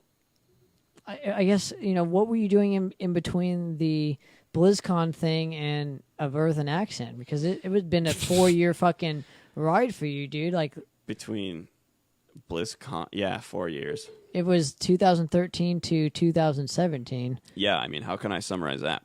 Matt got a position at the company that he is now a partner at, and lead composer is Hexany Audio, and that was a full-time gig in L.A. So, we live in Orange County to L.A. It's a big commute, 9 to 5 type of job. So that was his gig, and so writing Of Earth and Accent and being a band, and there were a lot of things, and it is not anybody's there is no blame to be placed on anybody. It's just what happens. And a lot of bands will tell you the same kind of story. It's like, hey, well, so-and-so got married, so-and-so had a baby, so-and-so needed to go back to school, because as you get older, you start to see, like, It's life, dude. yeah, and you see things how it's like, wait, this didn't go where it was supposed to be going, you know? Like, we're not making any money, first of all, and it's like, yeah, it's our passion, but hey, can't live, you can't live dependent on somebody forever, and it's just like, hi. So things happen, and both Matt and I were at that point in our lives where, hey, we had to make it work, and devoting all of our time to a band is like, it's very hard to do. I was very, very dedicated to completing the album, and Matt was as well. So I'm always forever grateful for his continued commitment to that throughout his developing his career. And in those years, he went from starting out as a sorry, I know I talk a lot, but No.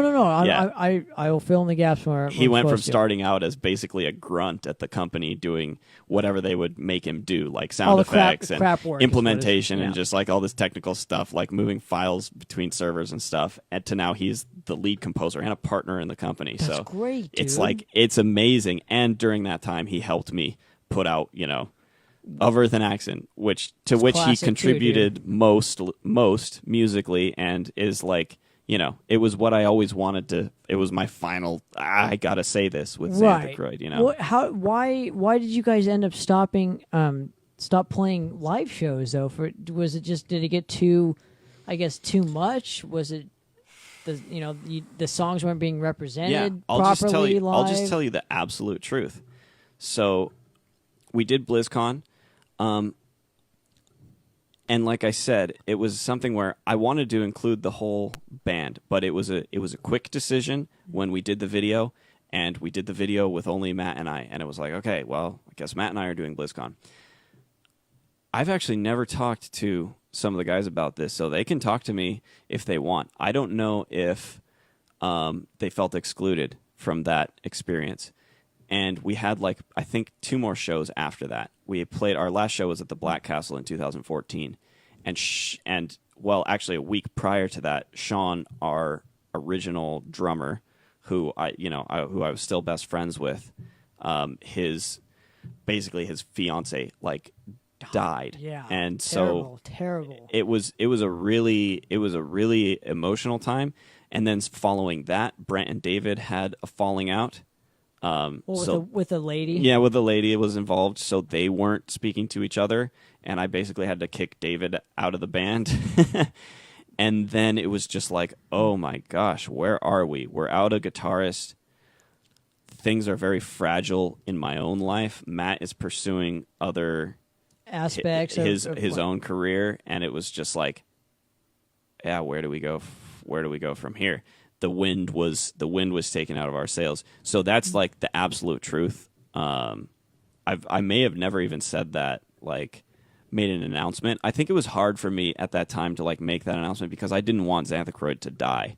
And so I kept it limping along for another 3.5 years, to get this album out, I think I always envisioned you guys as a studio band. Yeah, that's what it became. Just because live, I remember we played some shows, but live it was more it was almost too much. You had so much going on to where a live show couldn't do it justice. Well, so, the live shows at our level of the level of production that these venues could provide, yeah. That's what I'm saying. It didn't do it justice. Yeah. So I think and then we thought wanted was, to go bigger, and it was okay, this is just out of the question now. Right. That's what I had always thought. That was a part of it. And then the other aspect is all the politics involved in it. Yeah. Right. Show up on this time. Yeah. Touring sucks. It's awesome, but it sucks at the same time. Dude, you'll ask anybody who's tour. It's look, there's an interview. But it's great. But it's very. How do I? While you're doing doing it, it's fun. But I'm saying all the logistics to it. It's not. Sometimes it's not big worth it. It's a big sacrifice. It's a sacrifice of everything. The older if you're you having get, kids, if you're getting married, deaths in the family, it all excludes that stuff. Yeah. Yeah. You know, so Yeah. just a matter of how much you want to sacrifice. Yeah. But there's a way in 2019 to do a band and not have to tour anymore. You know. Yeah. You Yeah. can do, and I always to save it to respected that about you guys. Like that, I Yeah. always used your guys' philosophy into our stuff. Is Yeah. you know, you can make studio records and don't have to tour. Yeah. You can play the shows you want to play if you ever want to play them again. Yeah, and if anybody's really interested in that type of strategy, that there are people who do that and who do it very well and who aren't huge artists. You know, of course, like if Dark you're Throne. Yeah, that, you know, but of course, like if you're a very big band, you don't have to. Hopefully, if you've managed your resources correctly, you don't have to tour. Man, you give me this. I got kombucha and beer, just like making me burp all the time, but which I'm not complaining about, but I'm very grateful for.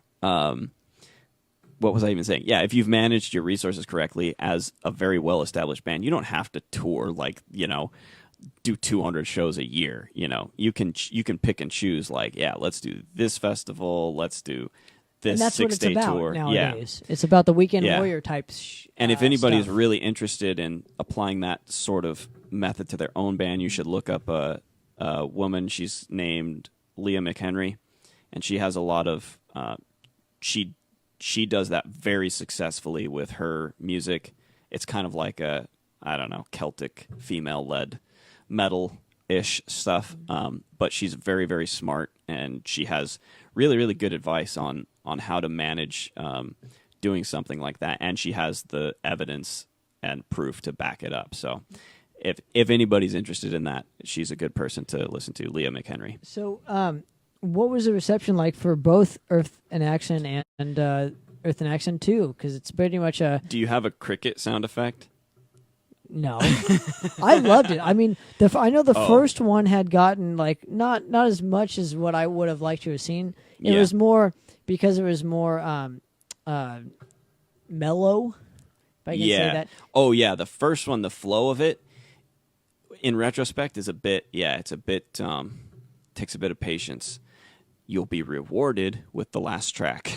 Just putting that out there. Right. Well, you know that. I loved it just because it was mellow. Like, the tracks were all mellow. Yeah. There's symphonic stuff. The second track is awesome. It's very meaty. Yeah. Yeah. And then it kind of goes into this, like, wave, and then it ends really on a high note. And then the second one, I thought more people liked the second one as opposed to the first, just because it was more meaty. Yeah. Which is fine, but yeah. I mean, the fact that you put them both together into like a vinyl box set is great because you get both. Yeah, I'm very proud of this the vinyl collection, which I did sign for you. I appreciate Did you read it. what it says? Yes, I did. Two sir. Tanner brothers forever. Sam, That's I right. appreciate it. But the thing is you recorded it at the same time, but just decided because it was too long, it was going to be like a 90-minute record originally, and then you just decided to split it up. I think it was pretty early on. We knew it was going to be two. Matthew was always pulling for doing it like giving each one their own independent release that was like more like maybe a whole year apart. And I always had this vision of like doing a double album with a shorter gap between the volumes to build up this anticipation, but not to lose the enthusiasm for it between. So yeah, I mean, dude, those whole 3 years were just pouring myself into this music, learning much, much more about production and orchestral writing and just like really approaching this too as including a lot of our lore, which, you know, there's a whole story that goes, it's like a fantasy story that flows throughout each song, which we took from Blessed He and made it much more detailed and, and much more. There's also a board fluid. game that comes with this. Right. There's a board game inside the vinyl that our friends at Doc and Kruger designed for us. It's very cool. It's about attaining the crown, the old crown that grants you the power to sit atop the throne of Septentria and rule the world. I think what we're going to have to do is do like a live broadcast where me and you play it. We should have been playing this whole time. We should have but been playing it is this hard whole time, It is yeah. hard to focus and do that. But lastly too, where are you guys at nowadays? And then we'll get into random topics. I have some stuff that I would like to talk about after the Xanthochroid story, but Okay, I wanted to cool. get the Xanthochroid story. Let's get the story. So nowadays, I'm starting my own composing adventure. I've done music for a mobile game, for like an iPhone game. I'm gonna do more music like that, and that's again, it's not something that I'll be like promoting so much as like, oh, go buy my soundtrack for this mobile game. Maybe in the future, but this is more for my own career so as a composer. you're doing more behind the scenes kind of things. I'm going on the industry side of things, where I'll kind of be a part of the game industry. I'd like to do some film. We'll see where it goes, but just for my own career as a composer, because that is what I love to do, is compose music. That's what you're best at. You're a genius in it as far as that. Thank you, man. And so that's where I'm going. Matt is obviously, he has his own company. He's the lead composer for, so he's doing that as well, which is awesome. We're all doing our own things. Brent's continuing his studies at school, and those were the three of us. My wife is my wife. She was a part of the last album. Big shout out to Tally, by the way. She's a mom please tell now. her I said hello. Yeah, I will. Please tell her I said You'll hello. probably see her this week. But she's a mom now, and she still sings. She still has an amazing voice, and that's where it was. But she was, she contributed vocals to the last album. So really, the three people who were involved. Albums. Yeah. 2 albums. Right. Really, the people who were involved were myself, Matt, and Brent. And that's really where it is, man. We're going different places. I hope to do a fourth Xanthochroid record. I hope to at do a some fourth point? Xanthochroid record. What it really would be like kind of a journey through the world of Edimos, where we visit these different cultures, and we have like lots of music that is its own, like it represents its own culture in the fantasy world of Edimos. But what aspects would you actually want to add to the fourth record as opposed to these? I'm not going to say. I'm not yeah. going to say. It would just I don't know. Where could you take it from there? Yeah, I don't know. It'll come in time. I'd like to do that, and we'll see who would continue to be involved in Xanthochroid at that point. But it's been a journey, man. Like Xanthochroid crazy. was my whole identity for a number of years, dude. Yeah, for 12, 13 years. So it's like, whoa, it's a lot to come away from. Now I'm a father. You've replaced it with that stuff, which is great. I mean, yeah, it's not anything to no, knock but it's or anything, like but it's also it's just a process of growth now, figuring out who I am, who I can be as a composer, how you can grow. Yeah, as a how I can composer. grow, how I can, what projects that I can contribute my own unique vision to and my own experience and stuff. So speaking of that, I would like to get into the Death Code Society, and I know you did some some vocals for one of the tracks on. Them? I think they're from Finland. I was doing some research. I think he's from French Canada or from France. He's always posting in French, so I'm pretty sure from what I remember. This was still years ago.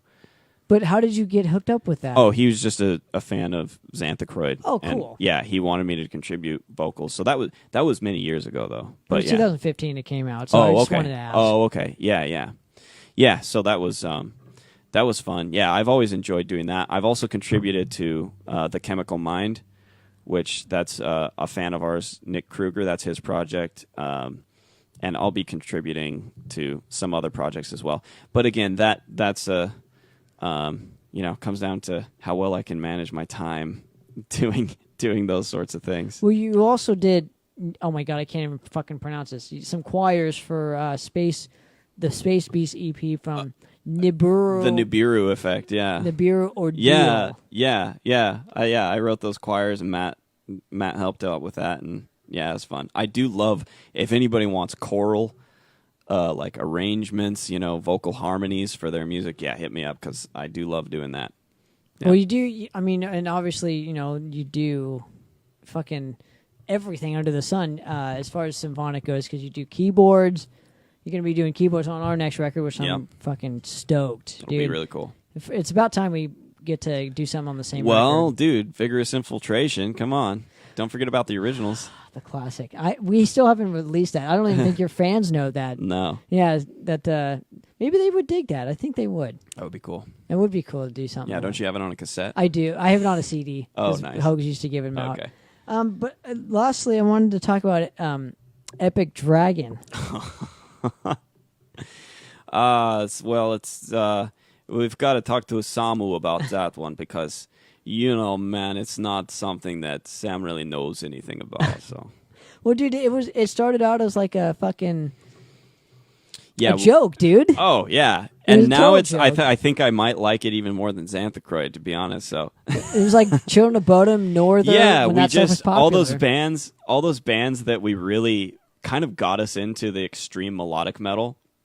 Children of Bodom, Northern, like even a little bit of Nightwish, like Dragon Force, and those bands. It was like there was a scene there in the early 2000s where all these bands came out with this brand of metal, and we were like, we all liked it. So especially me and Matt and our friend Sayer, who's an amazing guitarist. We all really liked that, and we were like, what? Like, what is that music? Like, what do we call it? Because it was always like melodic death metal. It's like, no, that's not what it is. And we just kind of decided that it's dragon metal. Dragon metal. So you had wanted to start a band Yeah. and So call it this is dragon yeah. metal. And the foundational elements are a keyboard patch that sounds like bells and glass. Really catchy guitar riffs, ridiculously fast double bass drumming, and very, very poorly constructed English lyrics because most of their first languages are Finnish. Right. And we decided that we would be from Estonia because we had never heard of a band from Estonia, but it's right next to Finland, so why the hell not? I always thought of Encino Man. That's right. Yeah, Estonia. Brendan Fraser pretends to be from Estonia. Yeah, it's good. Yeah. I think because the stone makes you think of caveman. Epic Dragon. But it's just funny that like it's taken on like a life of its own. Is there any vinyl releases planned for we'll see. Pangea or fucking Epic Dragon? Is Blood No, Music man. gonna like come on here and be like, dude, I Dude. want to press that No. fucking that Pangea demo. I would love to No. have a copy if it's like this big. I want to do this thing at some point in our life called Dragon Camp. And basically we would just like rent a cabin in the mountains in the middle of winter and actually write and produce a full-blown like Epic Dragon album, and we'd have a lot of fun doing it. And Epic Dragon, just like Xanthochroid, has its own ridiculous mythology behind it, where Allosaur is basically the king of the dragons who's flying around in space, teaching all the other dragons to gather enough meteors to come to destroy the Earth. Well, dude, if you need another fellow vocalist, I'm down. Yeah, we'll have to make it a group effort. all contributions welcome. So now that we got kind of like your whole musical career going, Yeah. out of not out of the way, but it's it's finished pretty much right now. I wanted to ask you about your thoughts on kind of like what's going on nowadays with the whole metal community, because you've been out of it a few years, Yeah. but you still have some knowledge, I suppose, like when it comes to interviewers and stuff. I know we had talked about it. Like, I wanted to talk about this. So, we talked about Blessed He, the success with that traditional and digital press, and then with Earth and Axon, I exaggerated. It wasn't crickets, but I was expecting like a reaction on the level of Blessed He that would be exponential, because we would have put out that album and multiplied our success with Earth and Axon. It's not really what happened. It was almost less of a reaction, and I came to find that it was really kind of a result of the downfall of traditional media and traditional press. So sending out our music to all of these music review sites and magazines and stuff, it's like, okay, that doesn't have the same impact because people are not plugged into those channels as much anymore. Everybody, if you're going on the internet, you're going to Facebook or YouTube or Spotify or yeah, like right. streaming Spotify services. is how a lot of people discover music nowadays. It's not from reviews. Like, even I wonder, not that I've done any analysis or research on this, but like I really even wonder how a site like Pitchfork is even doing anymore. Oh, I don't even know what that site is. Oh, dude. it was one of the biggest music. It wasn't just metal, but they would include metal. It was more of like an indie. It was kind of the end all be all for indie music reviews, and it was very, very highly like respected. So I even wonder how a site like that does anymore as far as connecting people with, because people always want new music, and it seems like Spotify is kind of at the top there, but it's like, man, that's a very convoluted way to try to get your music out there. There's a lot of there's so many bands on that thing. How do you even set yourself apart when it comes to exactly. So anyways, but one of the things that would happen, and I was happy to do it for the first few years, was when somebody would ask for an interview, and they'd be like, hey, I want to interview you, after you send out your press release. And you're like, yeah, okay, like that'll help because, we need to have an interview, tell everybody, like get people excited for what they can expect in the album and everything. But they would always just send, it wasn't an interview like this. Like, this is a real interview. I'm on the spot responding. This is a live. Real interview? I'm just fucking talking right now. Yeah, but this is. I'm on the spot responding with my own thoughts and feelings, like live. It's a different. This is a different kind of interview, dude. The podcasting world is a different kind of interview as opposed to the stuff I think that you're going with. Yeah. So people would ask for an interview, and it's like, it wasn't a phone call. It definitely wasn't a video chat. It definitely wasn't in person. And it definitely was basically a list of 20 questions that you have to write an essay. It's like a homework assignment. So it was dude. like, oh my gosh. And they're asking you the same questions that basically your website would tell anybody. And it's like, a lot of times these people had really good heart and were coming from a good place. Yeah, good place. But it was like, it almost was like, okay, wait, how many people read your blog? And like, who's going to read this? And why do I have to write a whole essay? I started to get a little bit annoyed at like, oh yeah, do an interview. I'm like, this isn't an interview. This is an essay. Right. Like, you're not getting my real, like, my actual thoughts. And I'm not like telling you like how I came up with something. I'm typing it, and it's a very different thing. I think it's a very monotonous and mundane fucking way of doing press. Yeah. No, I mean, this is the way to do it, man. And if you can't be in person, then use a video call or something. Skype or whatever. So but I had just appreciated something that you told me over the phone, which was like, this is the new way to do actual interviews is podcasting, Yeah. And I'm with you too. I got so sick of it, of people asking me the same fucking 10 questions for Madrost. Yeah. That I was like, I'm going to start my own. Yeah. And I'm going to do it better. Yeah. No, you're doing great. And I'm not saying I'm doing it better, but you know what? That was my main goal, and I'm fucking still striving to fucking do it better. You're doing it better. You're doing it as good or better than Joe the Toe Rogan. And I like Joe Rogan, dude. I like he's very influential as how I got into this. It's just like, well, if he can do it, I mean, I can do it for the metal community, because let's face it, dude, and you've been around a long time. I've said this on countless interviews, and I'll say it again. There's many bands around here. There's many musicians. There's nobody capturing the history of this. Yeah. And I wanted to be the guy, and I am the guy. I love it, man. How sad is that? Do you know what I mean? Well, that's how... There needs to be other people that do this, but yeah. I just saw an opportunity, and I was like, well, why isn't anybody else kind of capitalizing on this? Yeah, it's great. That's how you do. That's how you make a name. That's how you name. I'm not making a place, a name, but that's how you make a place for yourself. Well, true, but I was just really frustrated with the whole thing, the whole climate of like the music industry. It's like, dude, you have so many of these bands still around and so many new ones, but nobody's like capitalizing on and nobody's on how connecting they can, them or creating community. It's super cool, man. I'm just and I know you guys have gone away, but I'm still here, so I wanted to still be a part of whatever was happening here. And I'm just grateful to have heard that from you. It's like, this is the way to fucking do it. Yeah.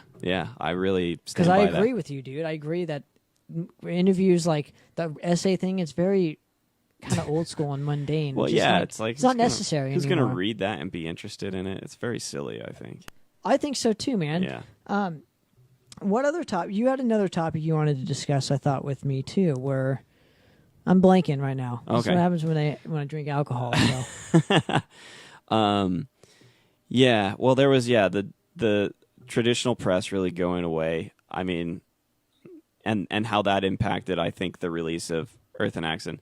of course, it's always about the music and Yeah, but I you think know, that how cover. I think the cover actually like fucking brought up "Blessed He with Boils" too. Oh yeah, with, yeah. with- And of course, we didn't have anything like that. You didn't, so Yeah. that was like another aspect to how yeah, that whole thing. Yeah, the Winter Sun cover. You had almost gone into or gotten signed to Nuclear Blast.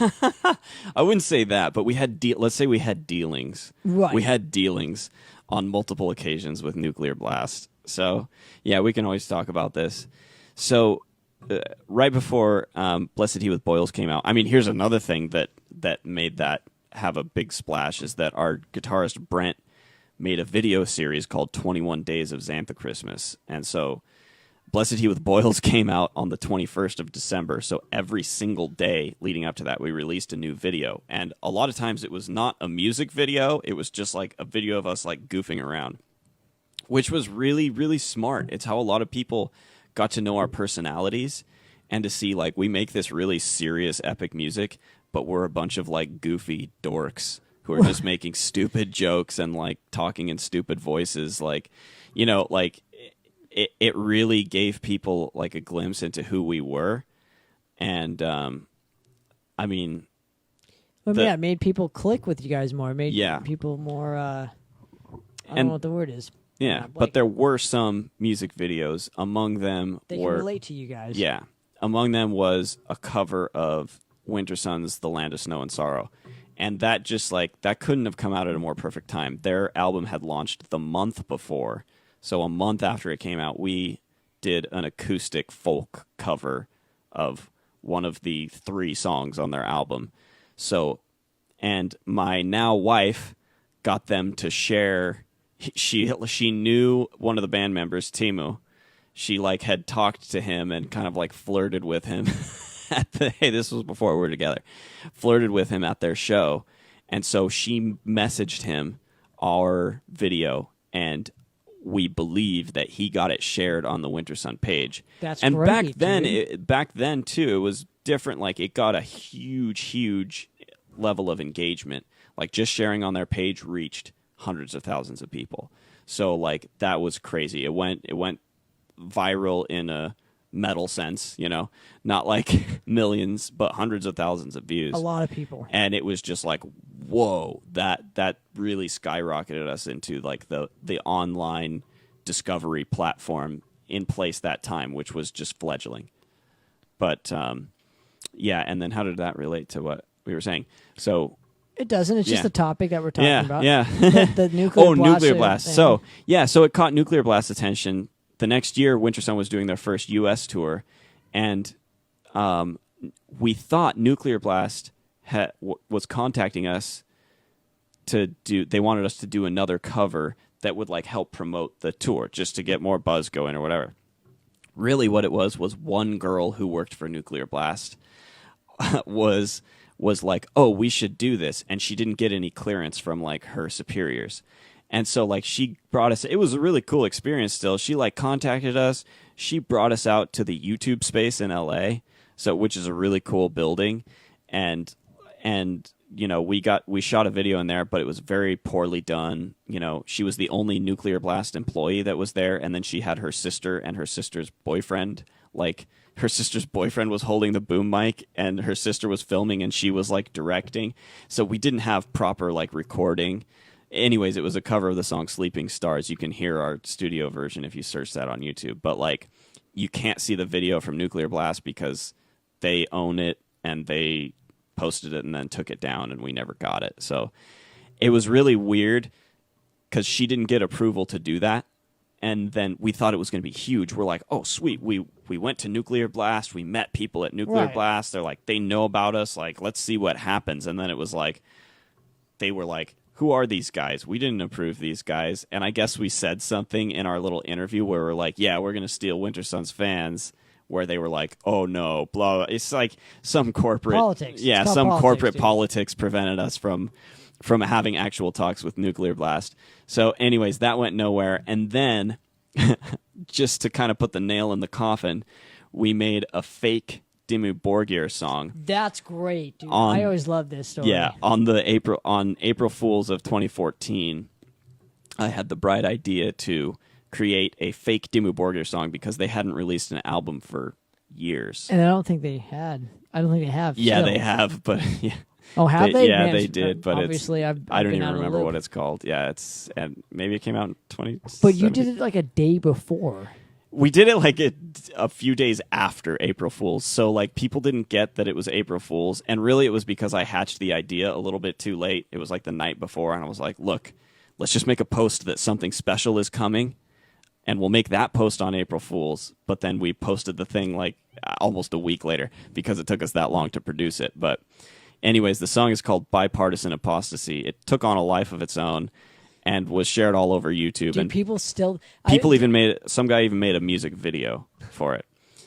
It's awesome. Didn't Nuclear Blast like Yeah, get wind of this and yeah, it's like, so this we is put not it- Demon? Yeah, we put... But they shared it anyways? No.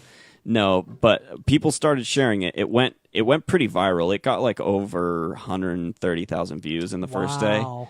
So, and it was just like Dimmu Borgir, Bipartisan Apostasy. And the only tag we had was like featuring Matthew Earl. Because he was the new Vortex, their old bassist, Oh, who had that's long funny. blonde hair, who sang. So we were like, yeah, they replaced Vortex with Matthew Earl from Xanthochroid. And it was just, I mean, it really was. It was just a big joke. That's and great. I actually got, it's actually really interesting, if you don't mind me talking about this Sure. for a little while. Yeah, go for it. I remember, and my wife could tell you this too. I really made this happen. Like, yeah, like Matt and I worked on it together, but I was like, no, we have to do this. Like, this is going to be awesome. And I even contacted a blog, who I was friends with the guy who ran it, and I was like, hey, can you please post this and say this? And it was like, oh, we weren't supposed, like, I had him make this blog post on his site that was called Kosher Metal. And it's an actual, like, you know, metal blog. And I was like, can you do this for me, like, for April Fool's? Make a post that makes it seem like Kosher Metal got access to an early press release Dimmu Borgir song from their upcoming album that they haven't told anybody about. So Right. he made an actual post, and that's what made people believe that it was really real. It's funny, but the night I did it, I got super nervous. Like, I was putting all the things in place. I was writing like these fake press releases. I was, you know, making sure that my friend was going to post it. I was preparing all the posts and videos, and like, I even made album art for it. The album art is still floating out around there. And Matt and I made this cool video that was like motion art that got taken down, but like, I got really nervous. Like, when I pressed post, I was like, oh my gosh. It was a really weird feeling where I was just like, oh, wow. I just like sent a lie. I just like birthed a really lie that people are going to believe into the world, which as time goes on, and you know, like the whole fake news thing, the whole fake news phenomenon, it gives me like a really sharp insight into how that works, because it did work. We didn't do we didn't cover all our bases in terms of making sure people thought it was real, but it showed me how that's possible. It's very easy to deceive a big population, especially when you're coming from the top down, when you're like, oh, let's put it here on this respected blog. Let's put it here on this respected site. Let's say these words in this order, and people will believe. It's like Firefest. Yeah, oh yeah. Right.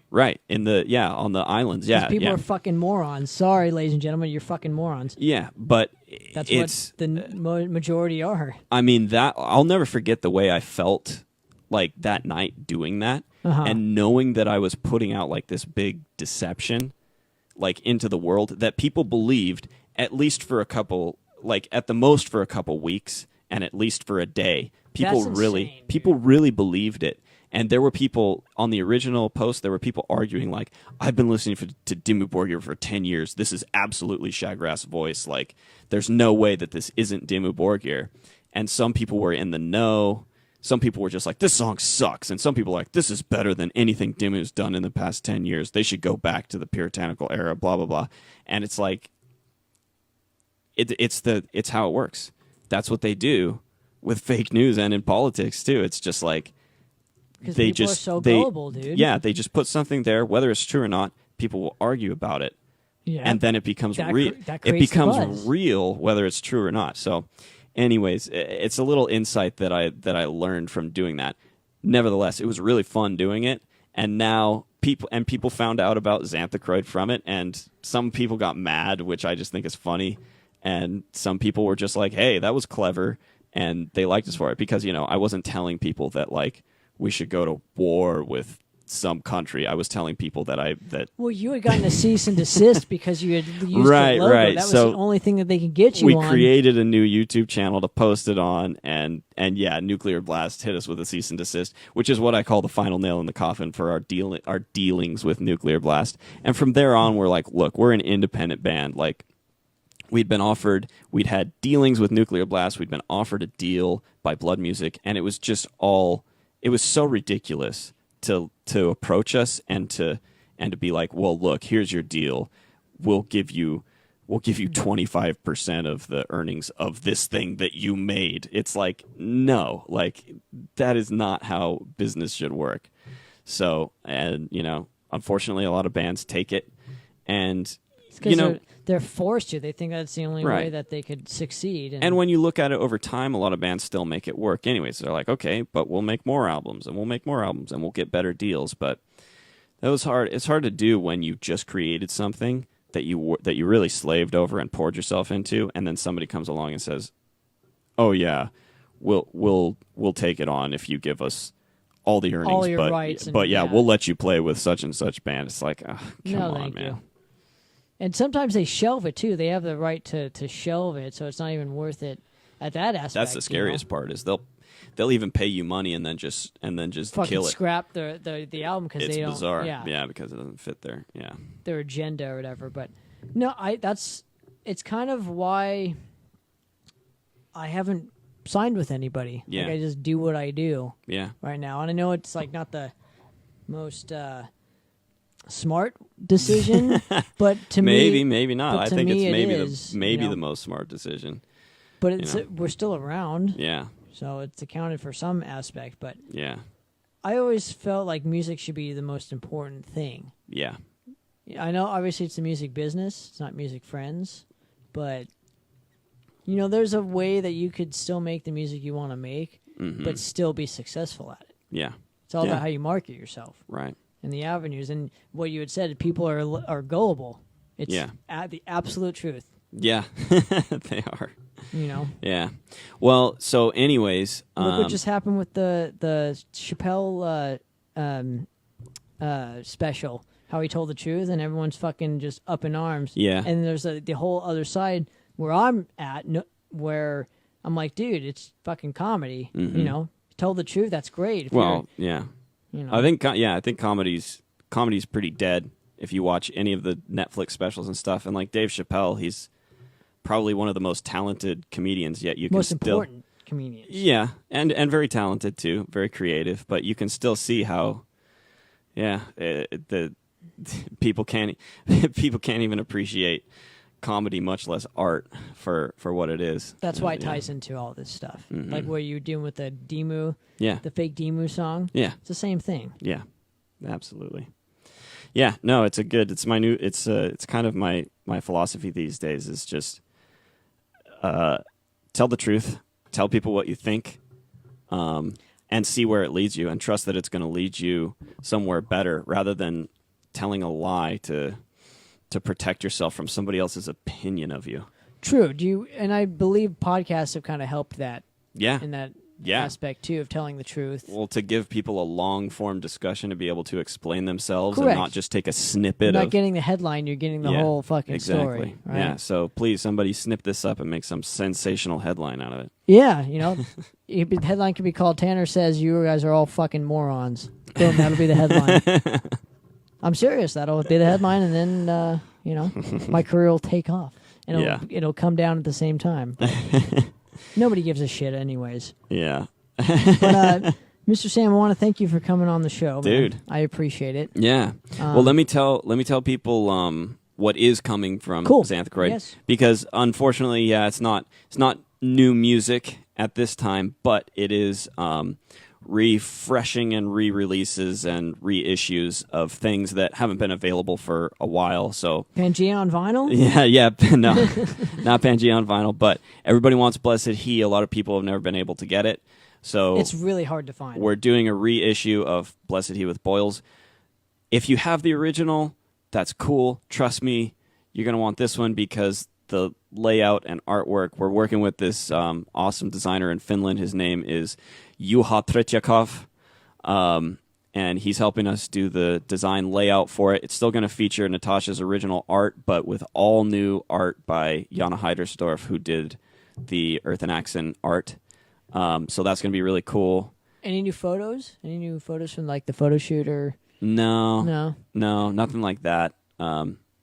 Yeah, maybe with new music we would do that, but yeah, so just new artwork to enhance the story and listening guides. They're coming. I know they said they'd ship this month. They were already on pre-order, so people who know the band know what I'm talking about. Listening guides are coming. Well, tell me about it real quick. Oh, yeah, so we have a listening guide that goes with the Earth and Axon double album, and it basically Triple album. It has the lyrics and the art, and it also has the story notes that fill in the gaps between the lyrics. The lyrics don't exactly tell you the story; they tell you the feelings and the motivations of the characters. But there's story notes that tell you what's actually going on in the story, as if it were a musical or a movie, right? And so I've been promising printed listening guides with all that for a long time, and so they're these really nice books that we're having printed. Unfortunately, I'm not in Florida, where I live, so they will be being shipped there, and I'm not there because of a hurricane, so things are up in the air, but they are coming. We're doing a re-release of Blessed He with Boils, and we are buying some of the old vinyl that Blood Music still had in stock of Occultist and Blessed He. So those are coming as well. That will all happen this year. I want a copy of each. I know. You're getting one, bro. I want a copy of each. Yeah. But I want to thank you seriously for coming on the show. Anybody who does not know Xanthochroid, please go look them up. They're just one of the great bands of Orange County that is undiscovered, but they're discovered. Kind of thing. Which Undiscovered and discovered, yeah. But Mr. Sam, thank you so much for coming on. And hopefully Dude, we can do thank this you. again. I would love to. Dude, I had a get blast. Your thoughts on some stuff. So Yeah. Mr. Awesome. Sam Meador, ladies and gentlemen, episode 41. I'm out of here. All right. Thanks so much, dude. Cool. Have a good one.